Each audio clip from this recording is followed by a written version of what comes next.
where history comes alive.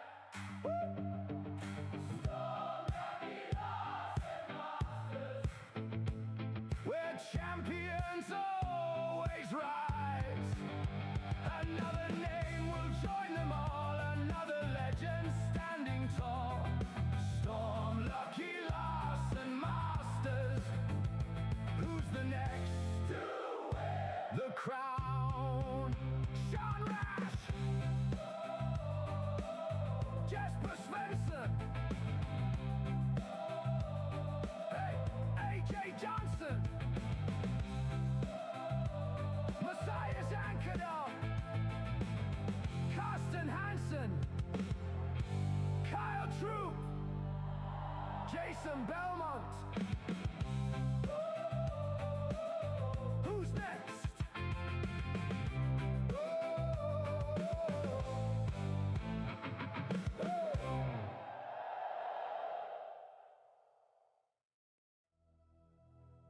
Hear the call of the north. Hear the silence. Hear the call. They are coming. From the north, south, east, west. Different countries, different roads. One destination, Helsingborg. Olympia, bowling. One dream, one goal, one title. Storm! Lucky Larson Masters!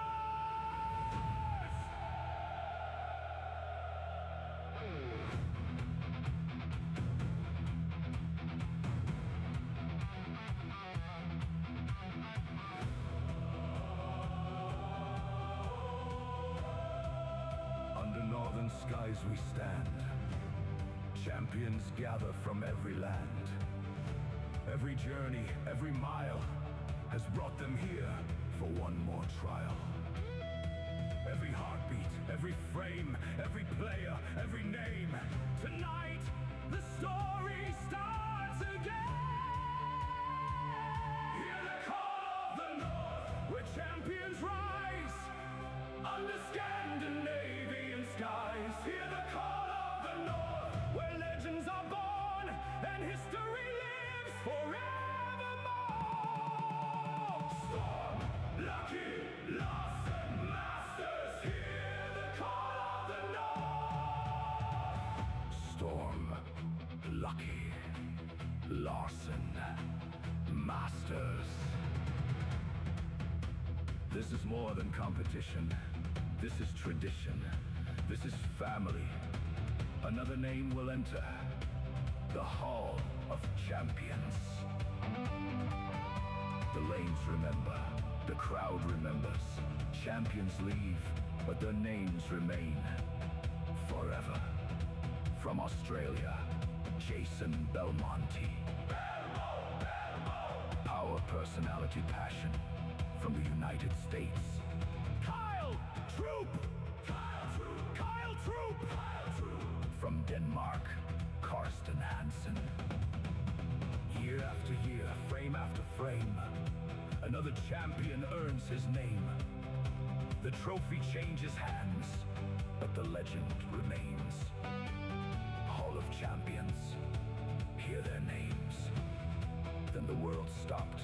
The lanes became silent, but the dream remained.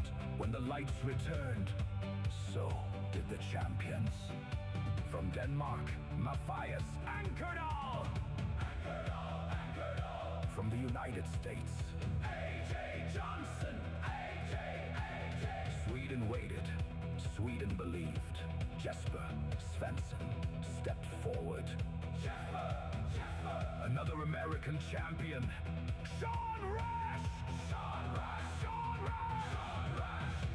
They came from across the world and answered the call. Belmonte, Truth, Hansen, Ankerdal, Johnson, Svensson, Rash. Names written forever in the Hall of Champions.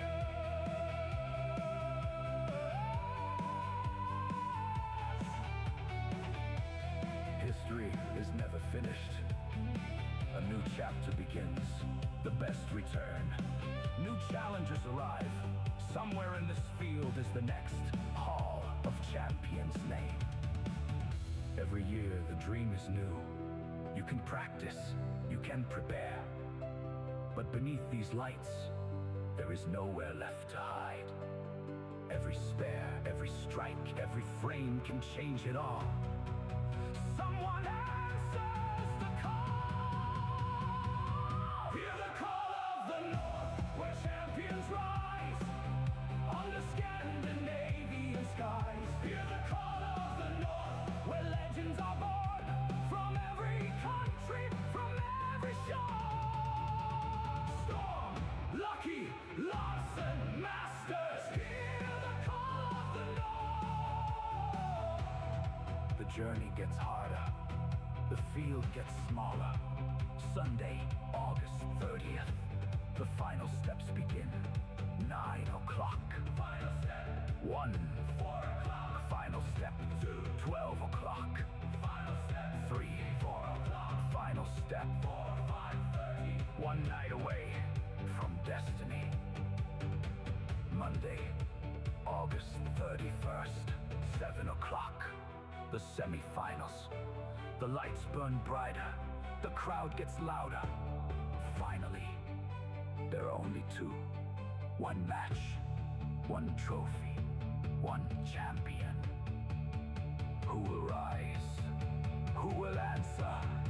The call! Hear the call of the North. This is where champions rise under the Helsingborg skies. Every journey, every dream, tonight a name will join them all.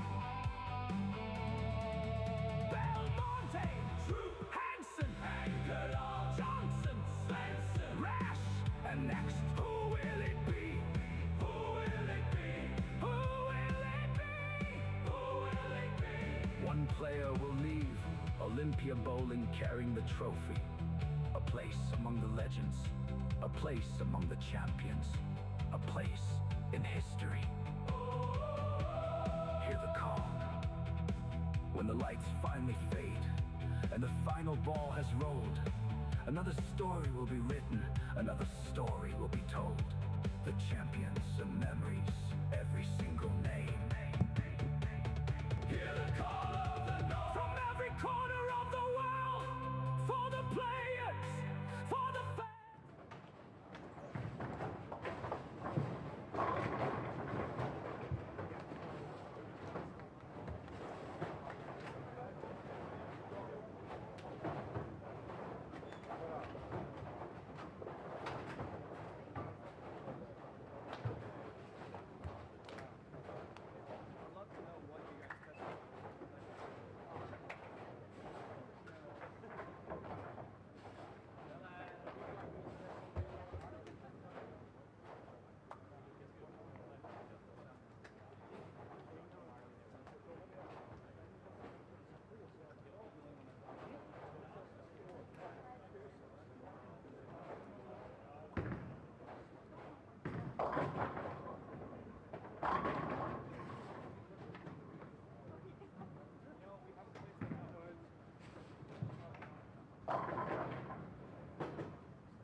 Good morning. God morgon. Buenos dias. Bon dia. Bonjour. Buongiorno. Konnichiwa. And welcome to the streaming of the Storm Lucky Larsens 2026. It's Wednesday morning, 11:05 up here in Helsingborg. Beautiful weather again. Sun is shining. It's very great news for all the guys that are not in the lanes now because we have the golfing friendly match going on at the same time. But since we are in the bowling alley, because some of us keep working, I have Jonte here with me. Jonathan is taking care of making sure that everything works out for me, and I truly appreciate, buddy. Thanks for everything you do for us. And let's have a look. What do we have in the action? We have some PBA bowlers again. We have actually on lane 4, we find a Finnish guy, Rami Mukula. He bowled really, really good last night until the very last game. He had games of 228, 264, 233, 209, 248 for 1182 after 5. So he just needed a game of 200, but he got himself into some issues. Hold on a second. I think my mic is a little bit far from my mouth. I'm going to just get it a little bit closer and make sure that you hear me properly. There we go. So as I was telling you, Rami was bowling really, really good, but he had not the best look at the last game, we could say, and he dropped down. But we had some interesting scores. It was actually, we could say, some kind of a show by Matthias Ottning last night, bowling back up. He shot 1450 something or something about that, and it was mesmerizing. So let's have a look around also in lanes 5 to 8. We see the lefty, Lucas Jelinek. Who else is bowling here? We see Mark Jacobs. We see Andrew Hall actually taking another shot here on 7 and 8. I was talking a little bit with Andrew before the warm-up started. He has a big plan in his head. It's looking very good, and I believe this squad, due to a little bit more of youth bowlers being on the lanes, it's going to be a little bit more of urethane. And actually, Andrew agreed that it could be a good squad for him. So we will have a look and see what Andrew Hall can manage to do on this squad. Is it going to be the squad where he performs his highest? Let's have a look and see. Moving on, lanes 9 to 12 in a second. We're just going to watch Lucas throw his urethane. Oh, that was really, really, really bad outcome. So we will move around. By the way, we have a Spanish bowler on lane 7. That's Sandra throwing her shot. You can see how she's walking a little bit in a weird way. And what happens is that on the way to the bowling alley, she twisted her ankle getting in the bus. As you can see, she's a very skinny lady, and I had to help, put a bandage on the ankle. And that feet looked like an elephant. It was 3 times the size. She's very skinny, so obviously she's gonna have to do a much shorter approach. The other option was to withdraw, but when you make a trip from all the way from Spain to live that kind of experience, of course you just want to do your best to keep going. So let's hope that the pain it doesn't go too strong on her, and that she can at least try to enjoy the experience. We saw a double there for Andrew Holt. So let's move on. As we were talking on lanes 9 and 10, we find a very, very strong Italian guy, very good bowler, Antonio Fiorentino, two-handed, bowling along. Another superstar, we have Chris Gloan. And on lane 10, we find Jaroslav and Jakub. Jakub has bowled some. Also, if we look at 11 and 12, we see another couple of very good bowlers, Paul Purps and Theodore Samuelsson. Actually, look at that streaming we have now. We have 4 guys with the front 4, so that's a very good wake-up call for everyone. It looks like coffee paid out really good for all of them. Now we're going to have a look at Antonio in lane 9. As we see, two-handed, very tall guy, but with a very nice touch on his race. Look at that pin action. That was really something to have a look back. Let's see if I catched it on time. Look at that pin action. Look at that. That was like a 6 and a boom, boom, boom, domino strike. Sponsored by Jopo Grips. So front 5 for Antonio Fiorentino. We'll be right back here to see some more action into these lanes. I'm just going to keep on scrolling so we see everybody who's bowling. We see some striking again as well on lane 16. Mike Ong bowling one, Mo squad. I mean, this kid is bowling every day. Bowling with him is Max Lorenz, another very talented kid from Germany. That's Max releasing there on lane 15.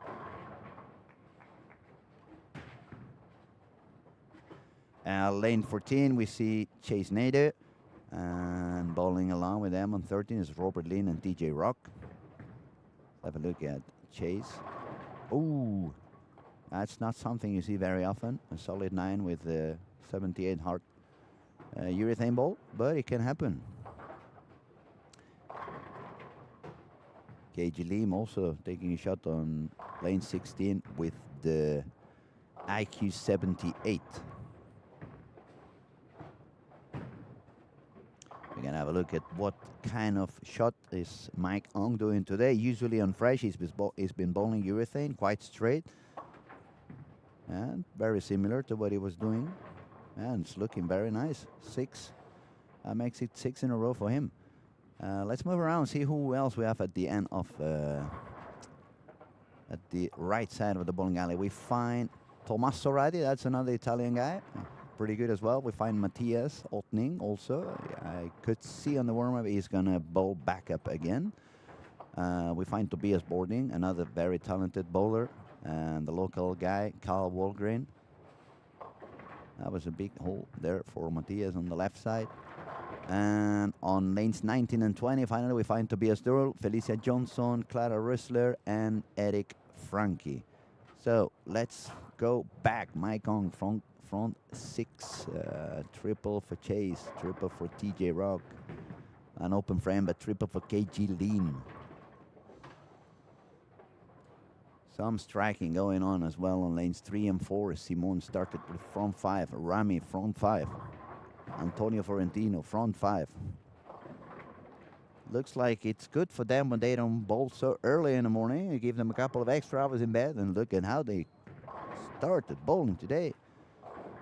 They're kind of surprised the people who's golfing when they arrive later on. And what the heck happened here? Oh, look at that spare. I know it's not really on the main screen, but look at lane 17. Look at the spare by Matthias bowling back up.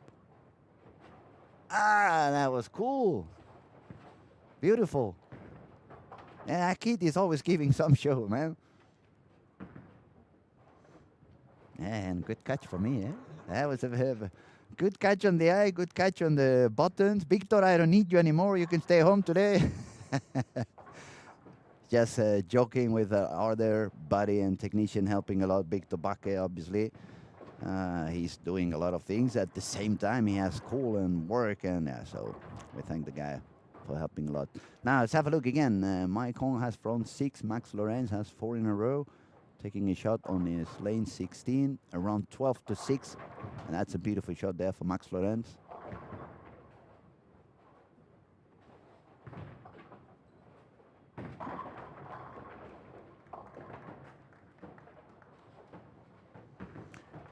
As I always say, when I'm a little bit silent, it's just because I'm looking around with my eyes to make sure that I don't miss any piece of the action. And if so, and it looks like there is some action going on, we'll move around pretty soon. I'll let you know what's going on in some other lanes. We're just going to wait to see if Mike On can put his 3rd strike in a row. And then we will move to lanes 9 to 12 because there is some piece of action going on over there as well. Wow, tripping the 4 there. So another strike for Mike Ong. Let's have a look at that reaction of the 4th pin. Look at that, a little bit deep in the pocket, but boom. Now let's move to 9 and 12 because we have some striking here as well. We had front 5 for Antonio Fiorentino, then an open with a split, front 5 and a spare for Jacob, front 7 for Paul Purps, and front 6 with a 7 pin standing for Theodore Samuelsson with a very strong messenger, but wrong postcode. It did not take it down.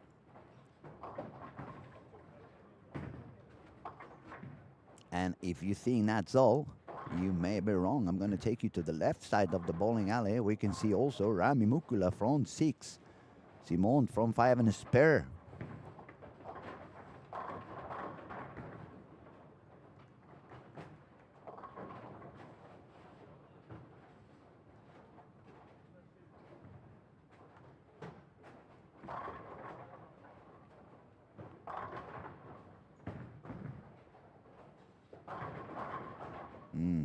Solid 10.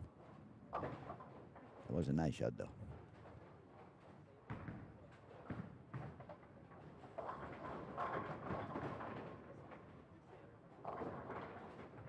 Just gonna see what Rami can do now on lane 4. He's got the front 6. And he's gonna take his shot.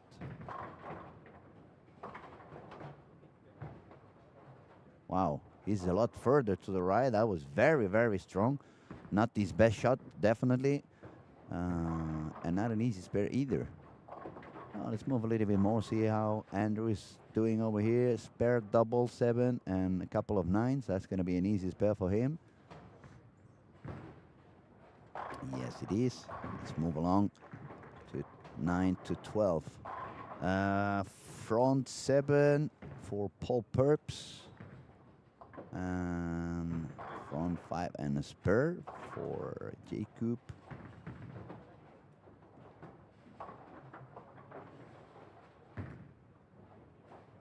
And we're going to see some action here in lane 10 by Chris Lohan.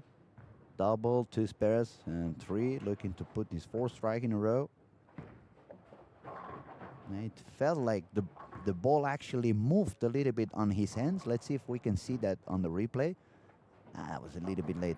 I didn't have enough time, but not the best shot there for Christopher.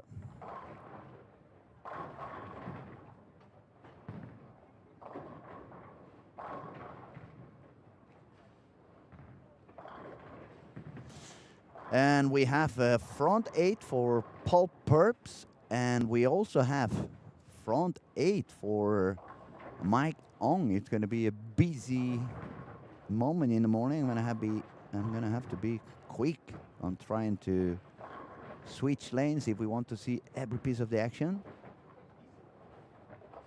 But I think we can manage. Ooh. Chopping the spare for Chris Lohan there. Not the likely one.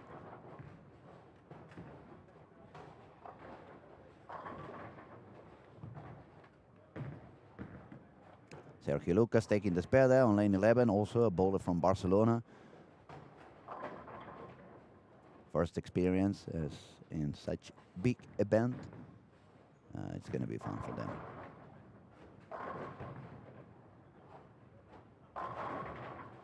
Beautiful strike there for Antonio Fiorentino. Let's go here so we can see what Mike Ong does on frame 9. Strike for Mike Ong, front 9. Now, back to lane 11. Paul Purps, can you follow and also get the front 9?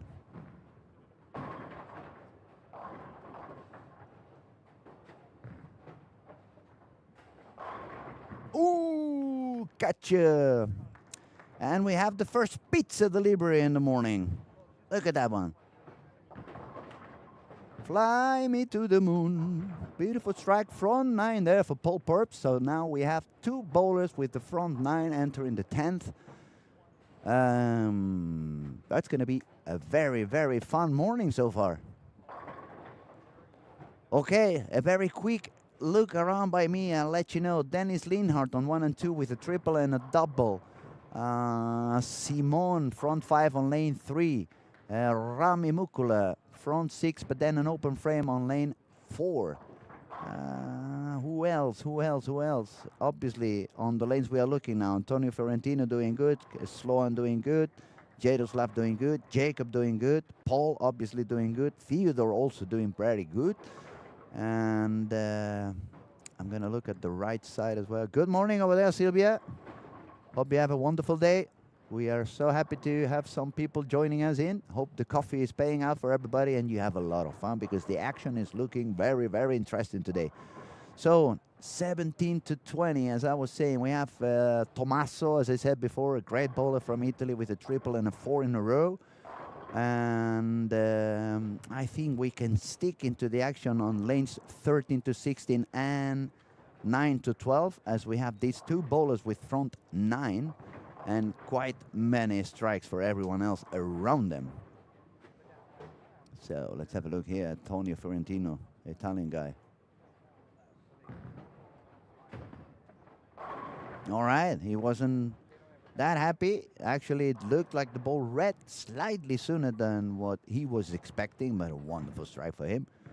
That was the 10 frames. I'm wondering, is he gonna adjust a little bit? I'm gonna do my first bet in the morning. After that last shot from Antonio Fiorentino, he's gonna adjust a little bit his feet, and I'm gonna bet he's gonna have a solid 10. Now I'm really betting high.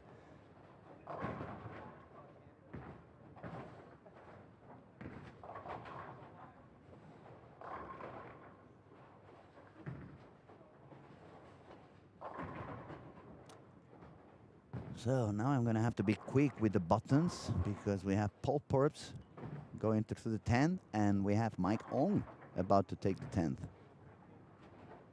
And I also want to see if Antonio Fiorentino leaves a solid 10. Let's see how cool my predictions are today. Am I any close? If I'm close, maybe it's time to buy some lottery. If I'm not, it's time to keep not buying it. Antonio, the levers.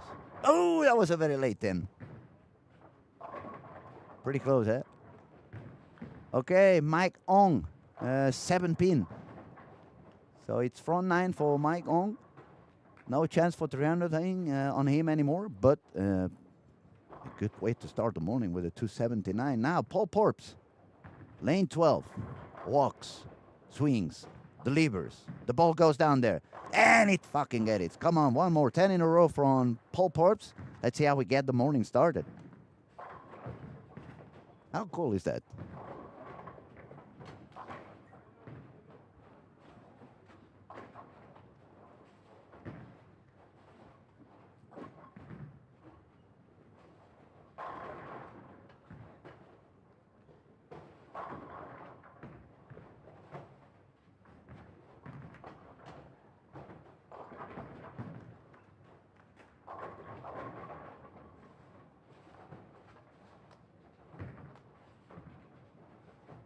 All right, let's go back to the action. Lane 12, Paul Purps, getting ready to walk again and deliver his 11th frame on the game.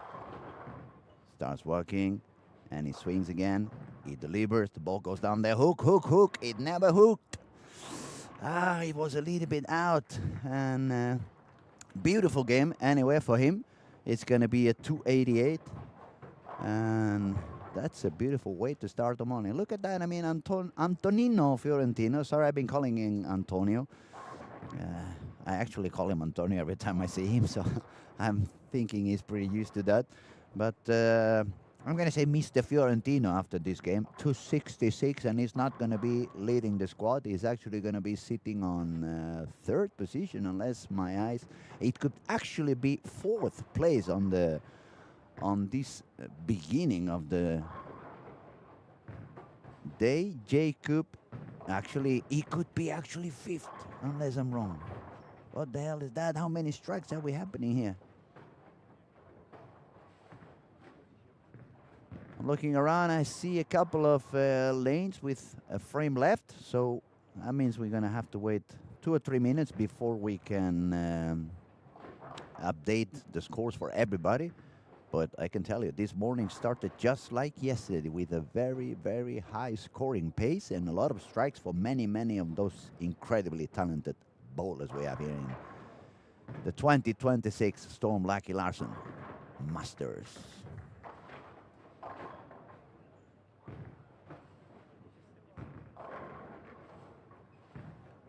Couple of spare misses there for Chris on 9 and 10. The 8-1 was a chopping, so it's really not a mistake, just a little bit of bad luck. But then that 9 miss has no excuses, and it dropped down to a game of 200.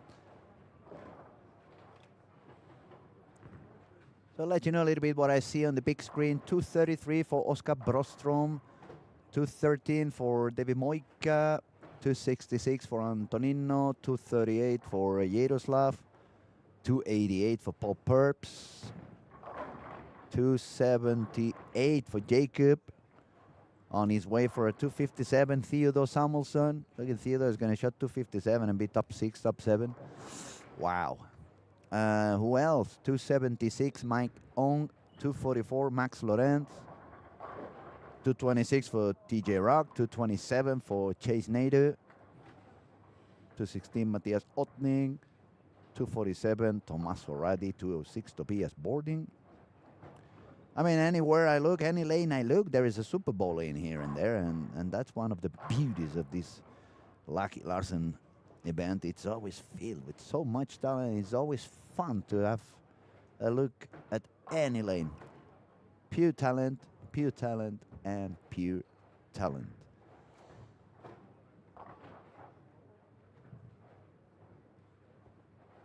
We have lane 5, 6, 7, 8.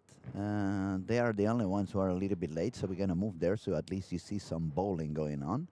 But if you look at those scores, there's a lot less striking happening in here, and that is obviously the reason why they are a little bit delayed compared of every other pair. There was so much striking going on that the rhythm was super fast, and when you don't strike that much, you have to take 2 shots, not only 1.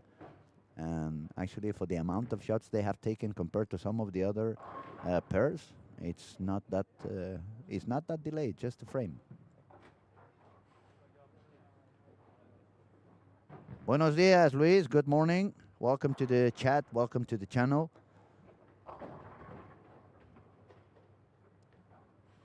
If you just arrived, Luis, you missed some of the action in the morning. There was a lot of striking going on.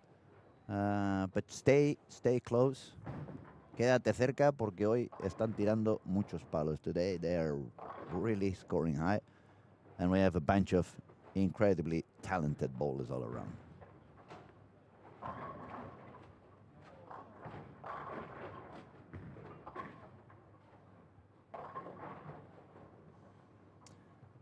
So we see Lucas Jelinek here on lane 6. Super talented bowler, but not a very high game. He had double open, strike spare, strike. But there you go. Strike on the 10. Getting close to... He can actually make par. No, 210 actually. He can make 210. That's a good way to save the game after a couple of open frames. And that was a little bit of weak reaction over there for Andrew Hall. It showed the 5-7 on that short. Yeah, that was a little bit short. I think he's moving in a little bit already. Try to stay ahead of the transition that may be happening soon. We're gonna have a look again.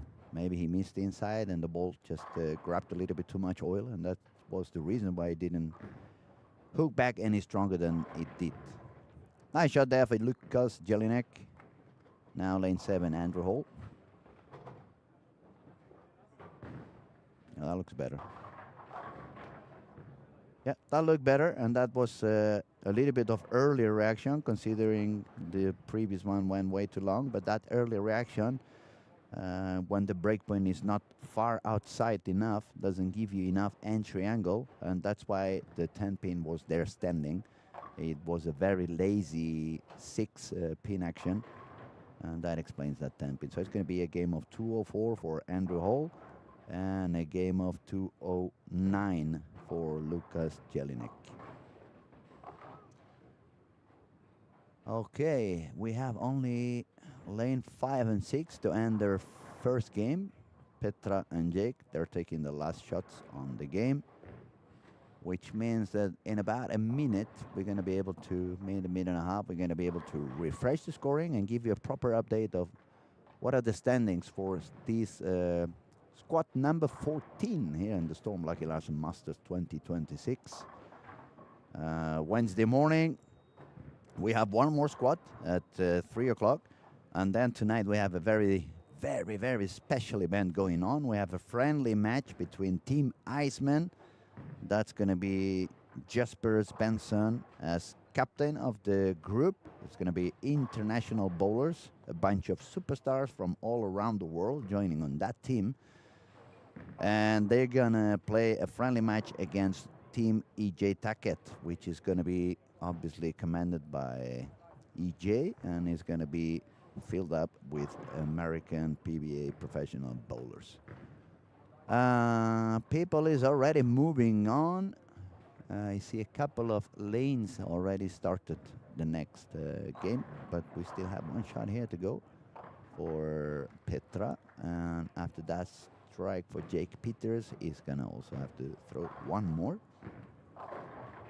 But if you look at the scores that show up already on 7 and 8, 213, 253, 288, 257, it looks like we are bowling on a house shot, but not really.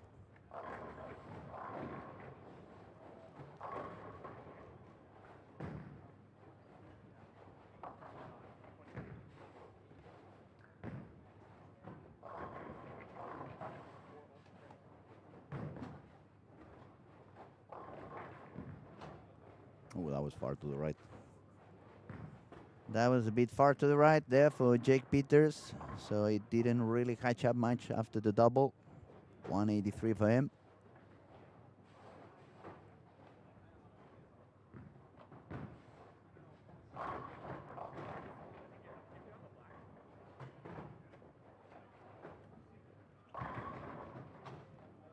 Okay, let's move around and see what can we find over the alley. Right corner, Oscar Bronstrom, Max Lorenz, Mike Ong. Mike just shot 276, unless I'm wrong. I think it was 276. On 17 and 18, Chase Nader and Dennis Linhart. They're both with a 227 and 233 on game one.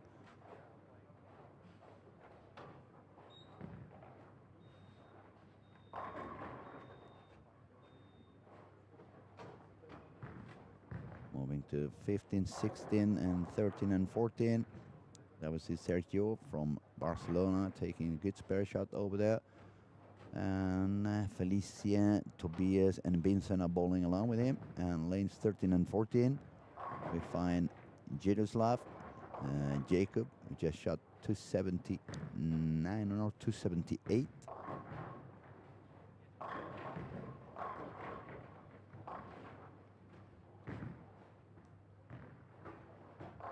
I see some more people today in the chat, so good morning, everybody, and welcome to the show. Feel free to talk, feel free to ask, and I hope you have some fun and you enjoy. Let me stand up for a second because my technician had to go for a second, and I need to grab the mouse over here so I can grab this one over here and try to get some results going on. Look at that, we got some refreshing. Okay, let me read you what the standings are. Number one, Paul Purps, 288. Number two, Jacob Sedlacek, 278. Number three, Mike Ong, 276. Number four, Antonino Fiorentino, 266. Number five, Theodore Samuelson, 257. Number six, Simon Komarek, 255. Number seven with 253, Rami Mukula.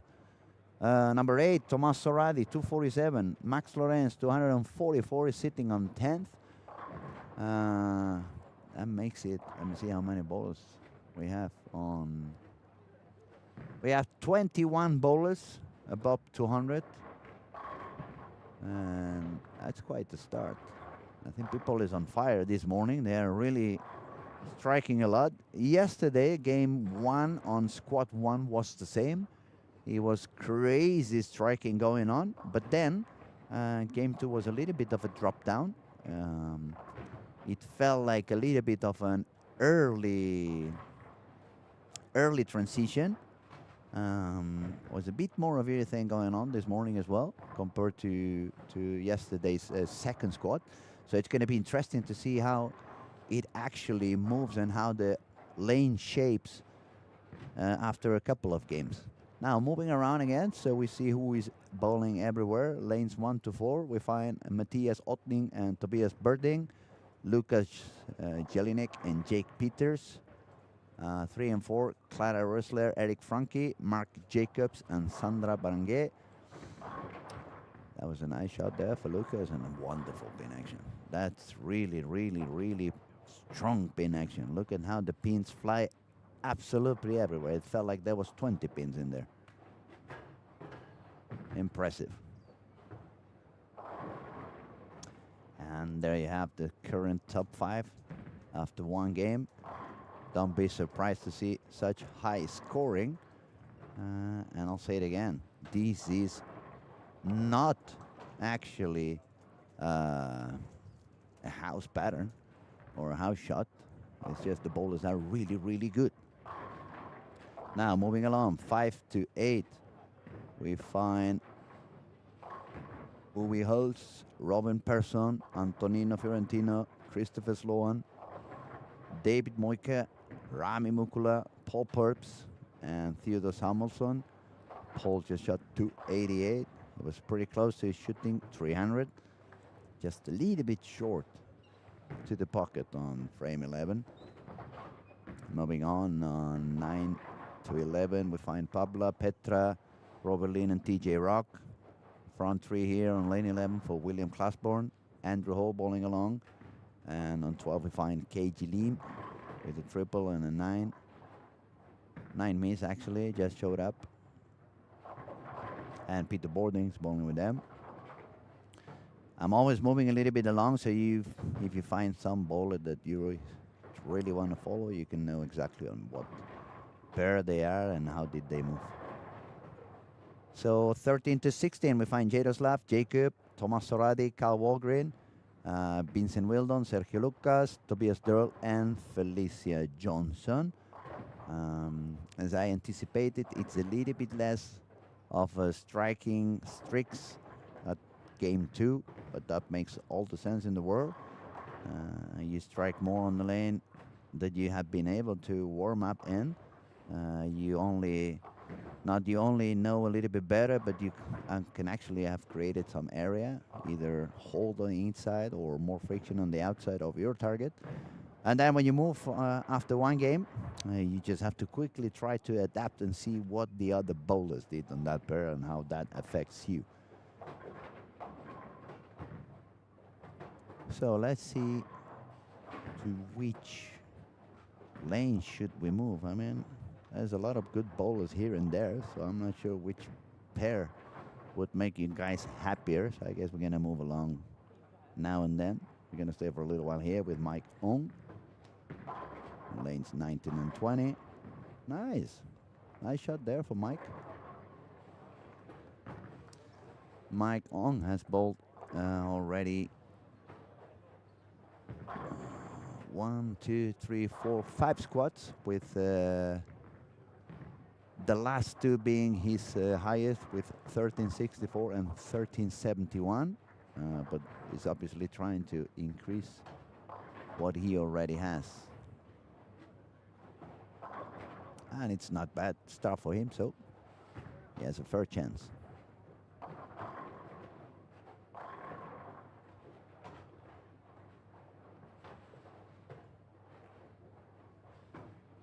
A little bit of a slow pace here, so we're going to move a little bit back around, see if we can see some more bowling from other bowlers. There, a good spare there for Sergio. Spare, spare, double spare. I'm sure he's feeling a little bit more relaxed now than he was on game 1, first experience on such a big event for Sergio. I'm sure it's going to be a great experience, and hopefully we see some more Spanish bowlers coming on next year and not feeling afraid to come up and put themselves on the lanes and truly experience what real bowling is, besides happy lanes and easy scorings.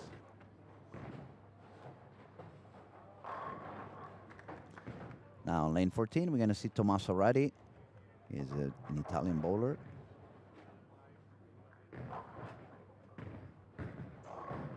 Not his best shot. He's probably moving a little bit deeper, finds a little bit of friction. I see Tommaso is using a urethane ball, so I wouldn't be surprised that he would change the reactive pretty soon and keep moving a little bit in. Just follow whatever the lane tells you. And that, there goes the first tip in the morning for every bowler out there listening. I know sometimes it feels much more safe to bowl the shot you're used to and bowl the area you are used to. But bowling, it's not as it was 20 or 30 years ago. The lanes change very, very fast. The equipment nowadays make a big evolution of whatever the pattern is at the beginning. So to become stubborn and try to do what you want to do instead of listening to what the lanes are telling you to do, it's never a good idea. So never be afraid to move around, never be afraid to keep changing your lines and your balls as the lanes require. There goes the tip on the morning. Now, let's go back to the left side of the alley, have a look what we have over here. We find Matthias. Okay, Matthias seems to be waking up. Front four for him. Bowling with this really talented German guy, Tobias Birding. Tobias has not really found what can work for him, but he's very talented. I'm pretty sure sooner or later he's going to find his spot on the lanes and score enough to make the cut. Now, Jake Peter is going to take his shot on lane one.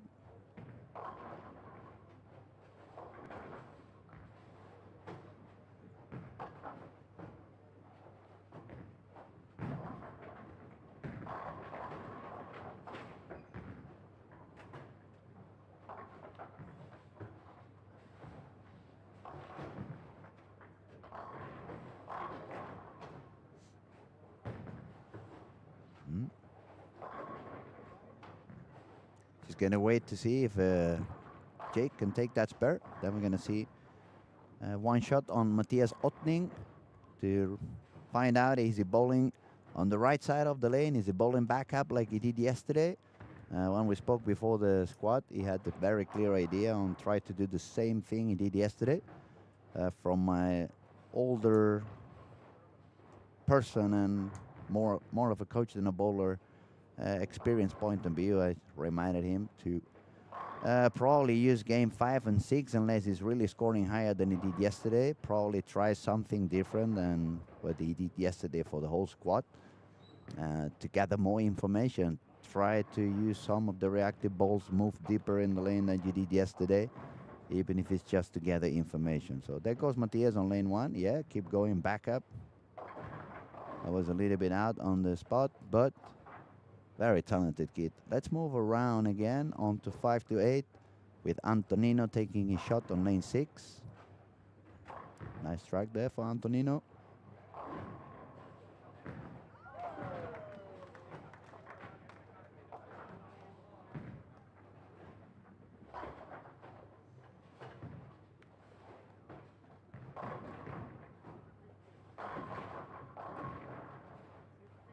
Okay, look at where Christopher is standing now, pretty far outside. He has his right foot on more or less board 3. He moved left, obviously, but you see he moved further outside from where he was bowling. And look at that pin action. That's going to be very fun to see. That was the 4-6-7.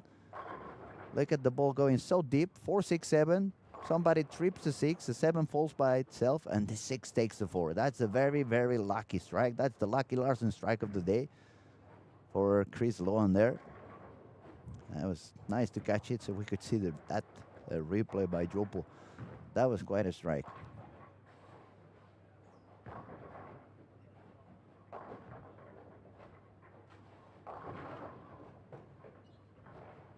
Now, so as we can see, even the guys that score very, very high, they're having some issues trying to not even to strike, but to hit the pocket consistently, which is a little bit what I was telling you right before the game started.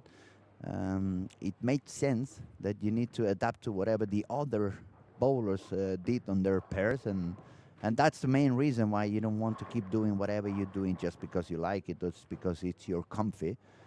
You need to do what the lanes ask you to do, and that's always the best way to find out.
let's keep moving, see what else can we see around. Four bagger there for Carl Walgren. Vincent with triple spare and 5 in a row. That's pretty much the highest score in the alley, except for over here on lane 18, Dennis Linhart with strike, spare, and 6 in a row. Mike Ong just left the very big split lane 20, but it's makeable spare. Chase Nader with the IQ pretty far to the right. That was pretty far to the right. That's why we had that late 10 with the messenger. Let's have a look again. See, the ball comes almost from board 3. Reads a little bit stronger, but earlier because it was far away. So when it reads early, it loses a little bit of angle, and that explains that late 10 pin for him.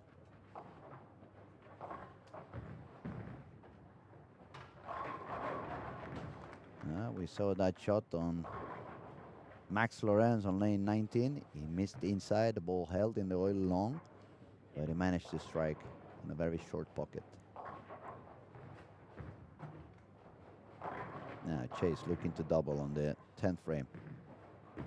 More gripping, a little bit deeper than before. And this time the weak 10 did not receive any postal code, so it stays over there for him.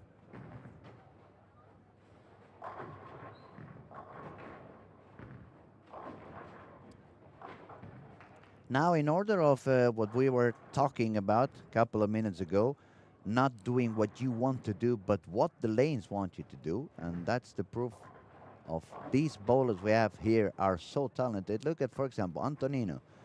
One strike out of the first 4 frames, but now a triple. Christopher Sloan, no strikes for the first 4 frames, but then a triple.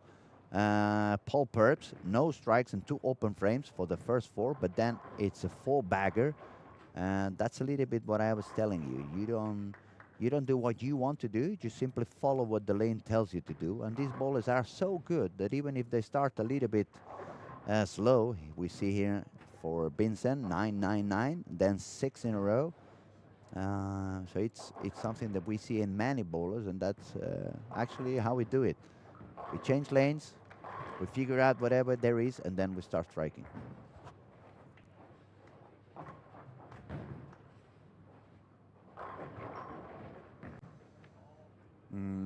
Game is over for Chase Nader, 213, total score 440. Dennis Linhart, 247 for a total score of 80 over. Is there anybody else ending? No, everyone else is a little bit more delayed, so I'll keep on telling you what's everyone doing. Actually, we're watching on 15 and 16. They are already about to enter the 10th frame. And then we'll move along because all the lanes are still on frames 7 and 8. So we will have time to see how many of the bowlers are ending this second game of this Wednesday morning.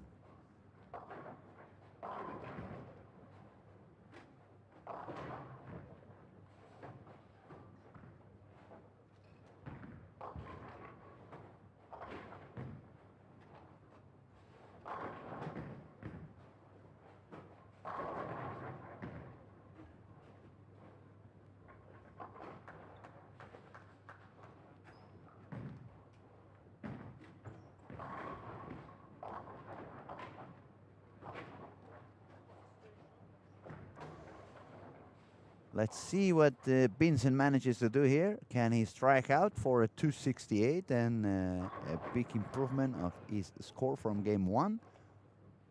Let's see.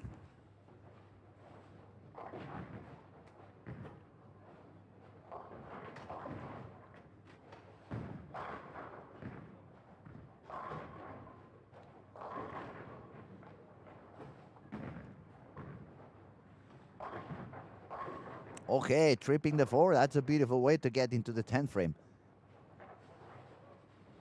One more for Vincent over there. Carl Morgan on lane 14. Rolling the ball more forward than he did the other days, and it's paying out much better for Carl. Happy to see it's working out for him. Keep going, buddy. Now we got Vincent is going to take his 11th frame on lane 16. Looking to strike one more to guarantee that 260 high.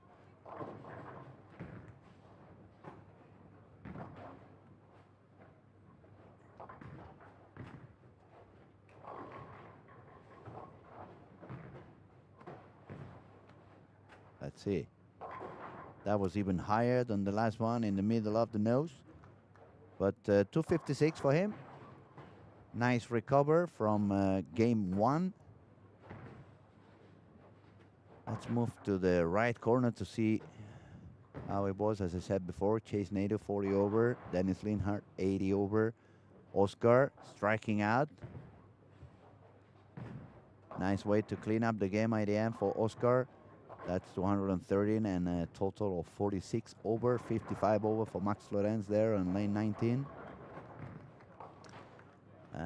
It's going to be a 214 for Mike Ong. It's going to put him on 90 over with a strike.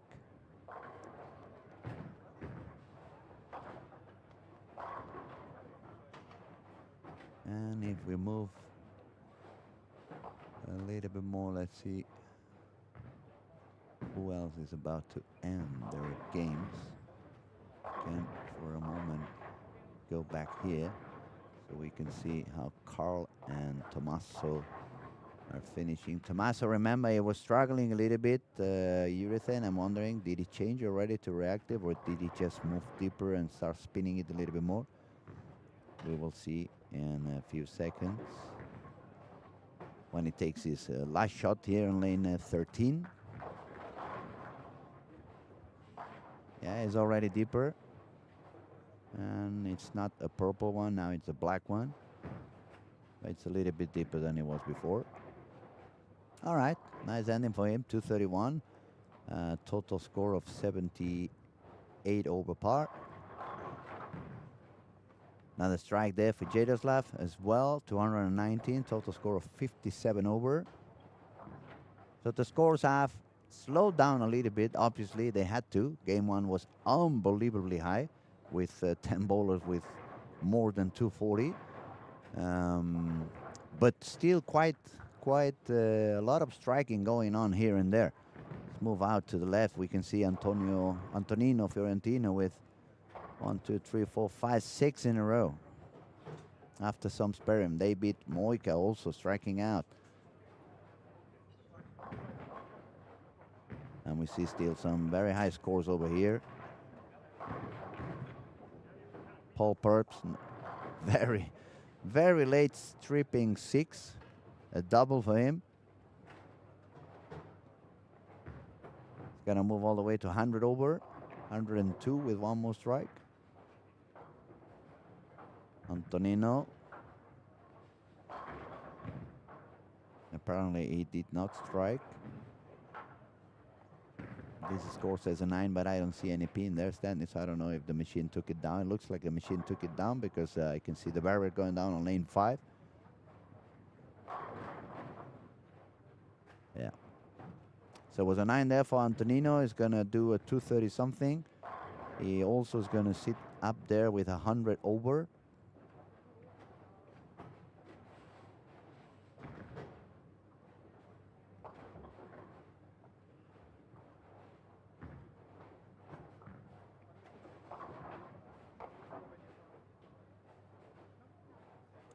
And Rami on lane 8, no double, strike, 9 spare, 9 spare, strike, 9 spare, 9 spare, strike, 9 spare, strike. And there comes the double. Luckily for him, you can see how he puts his hands up in the air, celebrating. He finally got his double. Look at him. Yay! Happy. He's going to manage to make 200. One more, actually, it would be at 218. He could go all the way up to 71 over, which is okay after 2. Okay, I mean, it's good, but okay for the scoring pace we have here, and because they are looking to make the cut. That's why it's just okay.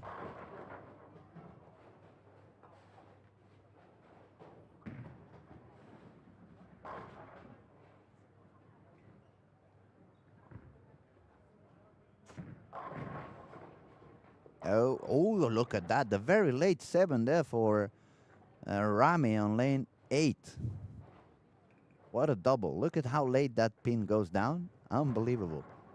That's a very funny double he got there on the 10th and the 11th. 7-10 there for Theodore. Dropping down to 205 on this game. 50 over for him. Or is it 40 over? 61 over.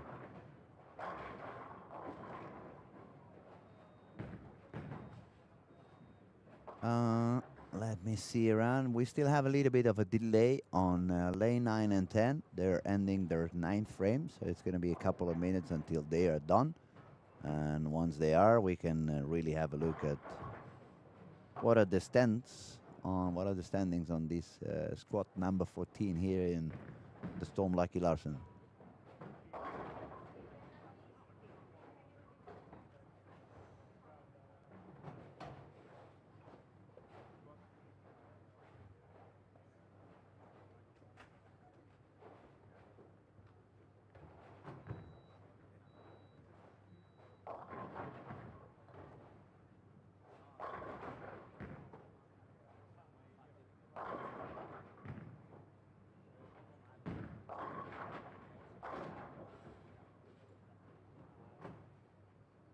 So we have, as I said, 9 and 10 still with 1 frame to go.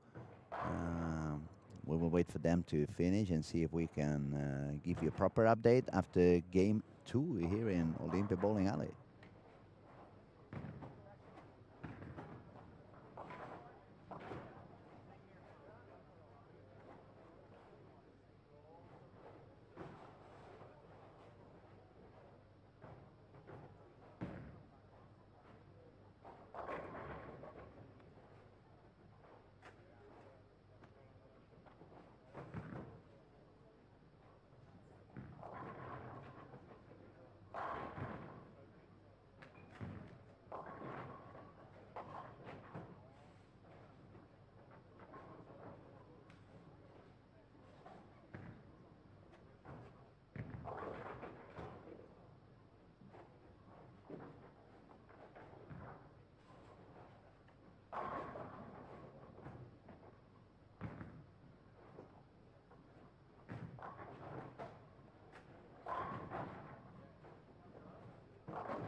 So we see some players already starting game 3, but still ending the 10th on 9 and 10. So I cannot really update you the scores yet. But if you give me a minute, or if we give them a minute to end their game, then we can refresh whatever is happening.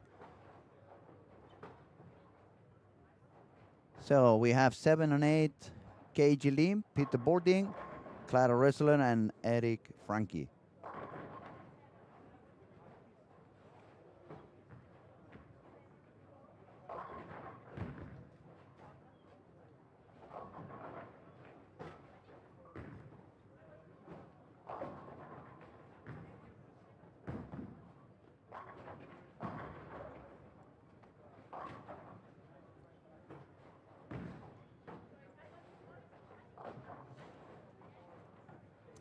I'm actually talking to my crew, trying to find the first guest of the day. So probably in half a game we should have some company over here, so you don't get tired of just listening to my nonsense. And also, it's always good to have one of those PBA stars around, so they can give us their perspective and their point of view, how they see things, and we get to learn from them. Because learning, it's something that never ends, right? Especially in bowling, we could say bowling is a live sport that continues with its evolution, both on the materials, both on the technique. And it's always fun to talk to people that sees bowling maybe a little bit different than we do, and we can learn from them, and we can then go and check and test whatever they give us as tools and tips and abilities. All right, now everybody is throwing balls. That means we are officially on game 3. And that means I can start trying to refresh the score, see if we are lucky. Yes, man, they are really fast on doing that, and I'm happy about it. I'm going to tell you, top 10 currently is 55 over par. We have all the way up to 23 bowlers over par after two. The standings are as these. Number one, Antonino Fiorentino, 103 over. Number two, Paul Purps, 102 over. Number three, Jacob, 95 over. Number four, Mike Ong, 89 over. Number five, Dennis Lienhardt, 80 over. Number six, Italia, Tommaso Raddi, 78 over. Rami Mukula sitting seventh with 69 over. And then we find the lefty Theodore Samuelsson, 61 over on number eight. Czech Republic, Jaroslav, 57 over. And closing our top 10 for the day, Max Lorenz from Deutschland, Germany, 455. And as I told you a couple of minutes ago, when I make a promise, the promise is here. I was gonna have a cool guest, and I couldn't get anybody cooler than we have at the moment. I'm gonna welcome a very special buddy. So good to see you again. What's up, Luis? Nate, how you doing, man? Good having you. Good Appreciate morning. you having me on. Everything good? Yeah, it's been always amazing coming out here. Second time out here, it's been amazing. It was a fun year last year, yeah? Oh, it was a blast last year. Once you come once, you have to keep coming. Oh, yeah. It's a very funny town, very welcoming. A lot of friends, a lot of passion, a lot of fun bowling as well. Oh, yeah. It's a very fun format. The fact that we can bowl so many re-entries, or as many as you can fit your ass on, because the waiting list, it's even longer than the yellow pages. But a very fun format, a very different format than what you guys are used to. I mean, out there, especially in the tour, you have to strike every time. There's no, okay, let's gather information because I have another entry tomorrow, or that's not happening over there. So that pushes you to strike from the beginning. How different does it feel for you guys when you come in and have these different kind of chances? I think it's definitely a little different than what we're used to. We have a set amount of games. That's our tournament. Here, we know we can do multiple blocks and understand, like, hey, we might need to figure out something different from games 4 to 6, or something different between 1 and 3. Like yesterday, I had a really good 4-game start. I got to 118 over and then lost it towards the end. So I was thinking back in my head, all right, let's just try some different stuff, game 6. Tried some different stuff, try to get some stuff to work, and it worked really good towards the end. So I think as we get towards the end, transitions, which is what I learned towards this game, I think games 5 and 6 will be a little bit better today than it was yesterday, I hope. Would you agree with me that since this, even being a PBA event, since it's an open format and you can have bowlers from any level on the lanes, if we compare it to one of the professional tournaments that it's a closed field, I mean, that's only professionals there, the traffic, it's quite different to what you are used to. Because when you have a bunch of very, very good bowlers, everybody more or less figures out quickly what they want to do. So the evolution of the lane is quite logical. And when we bowl these kind of tournaments, depending on who you follow, all of a sudden it's like, what the heck did they do with that lane? It's plays so different than what you were expecting. So in a way, it kind of makes sense that this tournament with this format has re-entries, because then luck is a little bit of a part of it. If you follow the wrong guy, you can go have some lunch already, because you know that's not going to be your squad. Yeah. But I also think, like, what we're used to, like, with the closed fields and the PBA, we know the guys, we know what they're going to do, we know what their game plan is. And then a lot of these guys are traveling to Europe, we're watching these guys bowl for the first time. One thing we've noticed is that a lot of Europeans love their urethane. Yeah, urethane is a thing. Which is nothing wrong with that. But we know what that does. So sometimes when we get to those different lanes and we follow those guys that like to swing the urethane, it's a little different for us because we don't really see that as often on tour as we should. So it ends up causing a very different traffic down lane than what were you used to. Correct. Yeah, I must say that especially the last 6-7 years, I've seen bowlers. I actually ask them, when you take a shower, you bring that bowl too, or because they take it everywhere, Oh, yeah. everywhere. It's insane how much they'll travel with it. I see so many guys that they open their bag and it's 6 bowls exactly the same one. And I'm like, what the heck is that, man? I bowled next to Alex Horton for 2 games, and he's like, yeah, man, I drilled 4 blacks for this event. I'm like, all right, that sounds about right. It's a very colorful bag you have over there, buddy. Yeah, exactly. All right. What was your feelings on the lanes? A little bit easier than last year, isn't it? 100%. I mean, only thing that is really different is more the transition this year than compared to last year. Like last year, we knew urethane was out, shut out. So we knew everyone was going to cook up a spot. We knew there was going to be some hook. This year, urethane's more in play. So what do we know? We don't know. We know a lot of people are going to want to stay in it because that's the crutch for everyone. Yeah.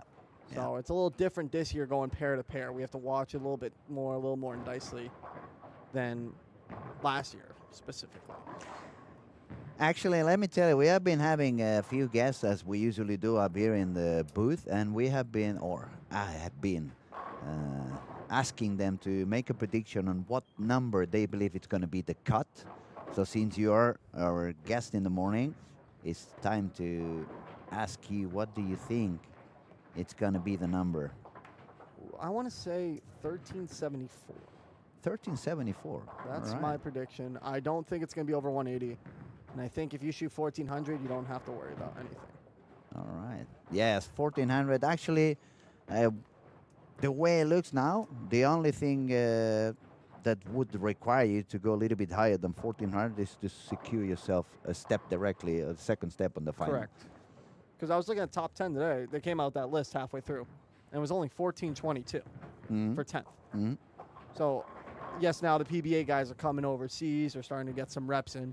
So I think that number is probably going to be safe. So I think we're looking at 1410 for To the make top it 25. to make it actually, you know what we're gonna do? We're gonna start a new ranking here. So I we gotta get all talk these about guys' second numbers. step 2 as well. Yeah, step 2 predictions. That's gonna be a fun one. And you know the funniest is that I made my prediction before the first squad ever. So we aimed a little bit lower, around the 1350s. And then I bowled one squad. I bowled terrible. But I could see the lane was getting easier and easier and easier. So as soon as I came in for squad 2, I did cheat a little bit and change my number. But since I am doing the game, I can keep on cheating whenever I need to do that. So you can't lose no matter what. I Like, cannot it's a- lose. I mean, I already lost out there. I cannot lose in here as well. Nate, how's been your season? How's been the year? How is life? I mean, it's not only about bowling. Since we have guys like you, I always like to find out how was the year, how is everything going. PBA year was very disappointing this year. But other than that, I mean, personally, I've been at the gym. I've been losing a lot of weight. I'm down 50 pounds from You definitely like look a year and a skinnier. half. Thank you. You definitely look skinnier. From a year and a half ago, I was 225 at my worst pounds, and now I'm like 180, 175 cool. in pounds. I don't know what that translates to kilograms, but 1 pound, it's supposed to be about nearly half a kilo. So we could say you lost about 18 to 20 kilos, which Yeah. is still good. And you actually didn't lose them. You managed to convert them into Correct. muscle instead. Correct. Which is a That's- lot better for the body. Not only because you're healthier, but it's going to protect your back and your bones from, especially bowling today. It's a little bit more aggressive when you're bowling 100%. two hands than what we did back in my days when we had such a free swing and we almost did nothing with the ball. So it's and we are all broken in our backs, even bowling like we did. So It's gonna be so it's good that you guys work out. It'll be interesting with the two-hand game, how early some of these guys will retire with the lower back issues. But I have no idea, to be honest. At the beginning, when I first met Jason and Oscar many years ago, because we are more or less the same generation, that was one of my wonderings. How long can they bowl like this? But look at Jason; he's still bowling. I lost my hair; he's still up there. yeah. All right, let's. Have you seen about one of my kids here, Matthias? Oh, he threw it really good It's fun to yesterday. watch, yeah. Yesterday, I was on 3 and 4. I was struggling. I was watching him just throw back a ball the whole time. Norwegian, right? Norwegian, If I'm not mistaken. Yeah, he was just Norwegian. made that look so easy that pattern yesterday. He's so talented. He's so good, and he's very good on both sides. I mean, it's not that he just sticks to that. He throws it good. A lot of these guys out here, though, a lot of European talent that we don't see in America throw it really good. So I think a lot of these guys also get their eyes opened that are PBA guys. Like another guy I didn't expect to see the throw ball really well is Mike Ong. I know Mhm. he's struggling in this game, but man, that kid, he throws that ball. Mike so actually smooth. has bowled quite a few squads. He was increasing his score space. Day one, he shot 13-10. Day 2 he shot 77 over. Day 3 wasn't good, but then day 4, 171 over. Yesterday 164 over. So he's still a little bit there, like fighting, trying to get that number. See, like he's sweating though with that 1371 might be enough, but it's gonna be that's gonna be you won't know till the last squad for sure. Actually, from the people who has been in the booth, the lowest prediction was by Dan Harding. He said 1365. Yeah, well that's because he went 1365. Yeah. You're sharing room. You're roommates. Yeah, aren't he's you? my roommate this week. Yeah. He's actually coming to America in November. We have a big Northeast tournament called the Northeast Mega Bucks. Shout out to Chris Viali. It's like 10K the first. Cool. So it's a great time. It's kind of a lot like this, where there's different squads, different sort of things. So it makes sense for a guy from here to go over there because if you have to fly 15 hours to bowl one squad, and that's it. I mean, you don't really want to do it. No. It's way too risky. It's not. I wish it was cold for one of those. Even if you have the terrible season, you can still buy a big Ferrari at the end of the season. Correct. And, but reality is what we have, and bowling is what we have. And so to have this kind of, I remember when I bowl a lot, the weeks I would spend there, 5-6 weeks, is when the high roller was going on. Yeah. Because over there was so many house shot American guys that they were all entering the brackets. So we were always getting sponsored by the brackets, even if we didn't do anything on the high roller or whatever it was there. The brackets were always paying out pretty good. That's where all the money is, though. If you ever like look at a tournament in America that has a big prize fund at first, they'll probably have like at least 50 to 100 brackets easily. I ran sweepers all summer, which is like 4 games and then we're done, kind of like little fun events. I'd get 7 brackets every week, and we'd average about 16, 17 people every week. So That's cool. brackets are a savior for some people because you can bowl bad and still make some money. And still make, yeah, exactly. But it also could be, I mean, America we do $5, which is like 6 pounds. I know you're doing 10 pounds here, so it's a little different. So it could be a make or break for some of those guys that put like $1,000 into like those kind of things. Anyway, it's always fun because actually, I don't know if they still allow it, but when I was, the last time I was in Vegas with Arturo and Andres, I get a little bit of pain one of the last days. So the last 2 days I didn't bowl, but I was putting money on their brackets As you instead. should. Man, there's some high scores right now. So let's have a quick look around because, as you say, there's a lot of striking. We're going to start on the left side on the alley. We have Antonino Fiorentino, the Italian guy. Front 5, spare, and strike. We find Chase over there with a strike, spare, and 5 in a row. Theodore Samuelson, another very talented guy, and Paul Porf's the same. They are actually quite high over there, and they have 5 in a row for one and a double and 4 in a row for the other one. Mike Kong struggling a little bit with 1 open frame and a lot of 9s. As he changed ball, he was using the black one. Now he's moved to the purple one. Yeah, he's good. He throws it good, yeah. He throws it very good, indeed. Moving on, 5 and 6. Matthias Oltning is next going to take his shot on lane 6. He's got the front 6. Yeah, but his score doesn't really matter. He's already in. No, actually, and I was talking to him right before the squad. I just asking, are you going to do the same or are you going to try something different? He said, I'm going to try to do the same to get the score even higher, just in case. I don't think he really needs to. He shot No, 1450. no, exactly. And Save your money.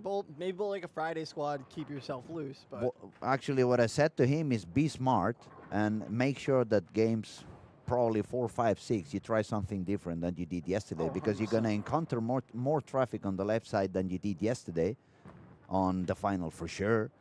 And you probably need to have a plan B already tested on your mind. You don't want to show yourself on Sunday and all of a sudden it doesn't work and I need to grab the reactive and move inside. And I haven't done it in the whole week.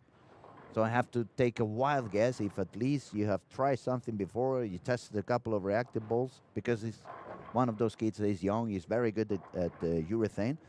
But it's always good to have a plan B just in case something shows up different on the final day. yeah, and it'll be interesting. Like, who knows what PBA and the urethane are going to be like in the next few years. Mm-hmm. And if that is the case, that's going to happen to a lot of these kids, especially him. I'm not saying he's bad with reactive. I've never. No, he's good. He's good. I believe it. I've never seen him bowl. But I say what you are actually talking now. It fits 3 out of 4 kids that Correct. they believe they are very good and they are very talented.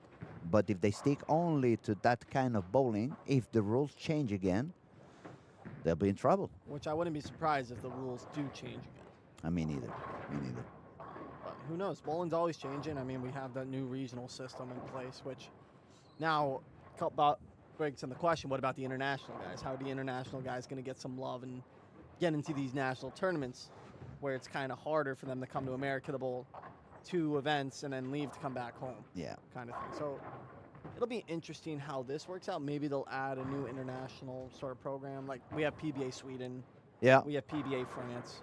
It'd be cool to still have them use that sort of spots and give out a few more exemptions. I'm waiting for PBA Spain, and then I show up again. Look at that. Nice pair over there on lane 6. Let's see if we can catch the replay. Sponsored by Jopo. Took the 210. There you go. Ooh. 210. Actually, Matthias Sooner, he had the ball in the backup. He left 3, 6, 9, 7, thrown it back up, and he took the spur perfectly. I It don't know was if you saw yesterday in my squad, Brandon Bone made the Greek church. Oh, On that. I don't know if you saw that. That was pretty No, fun I to didn't watch. catch it. That's the thing. We have so many cameras. I keep scrolling around, and even if we try to catch all the action as possible for the people watching, sometimes we end up missing something here and there. So front 8 for Matthias Otning again. I'll keep you posted, guys, so you know.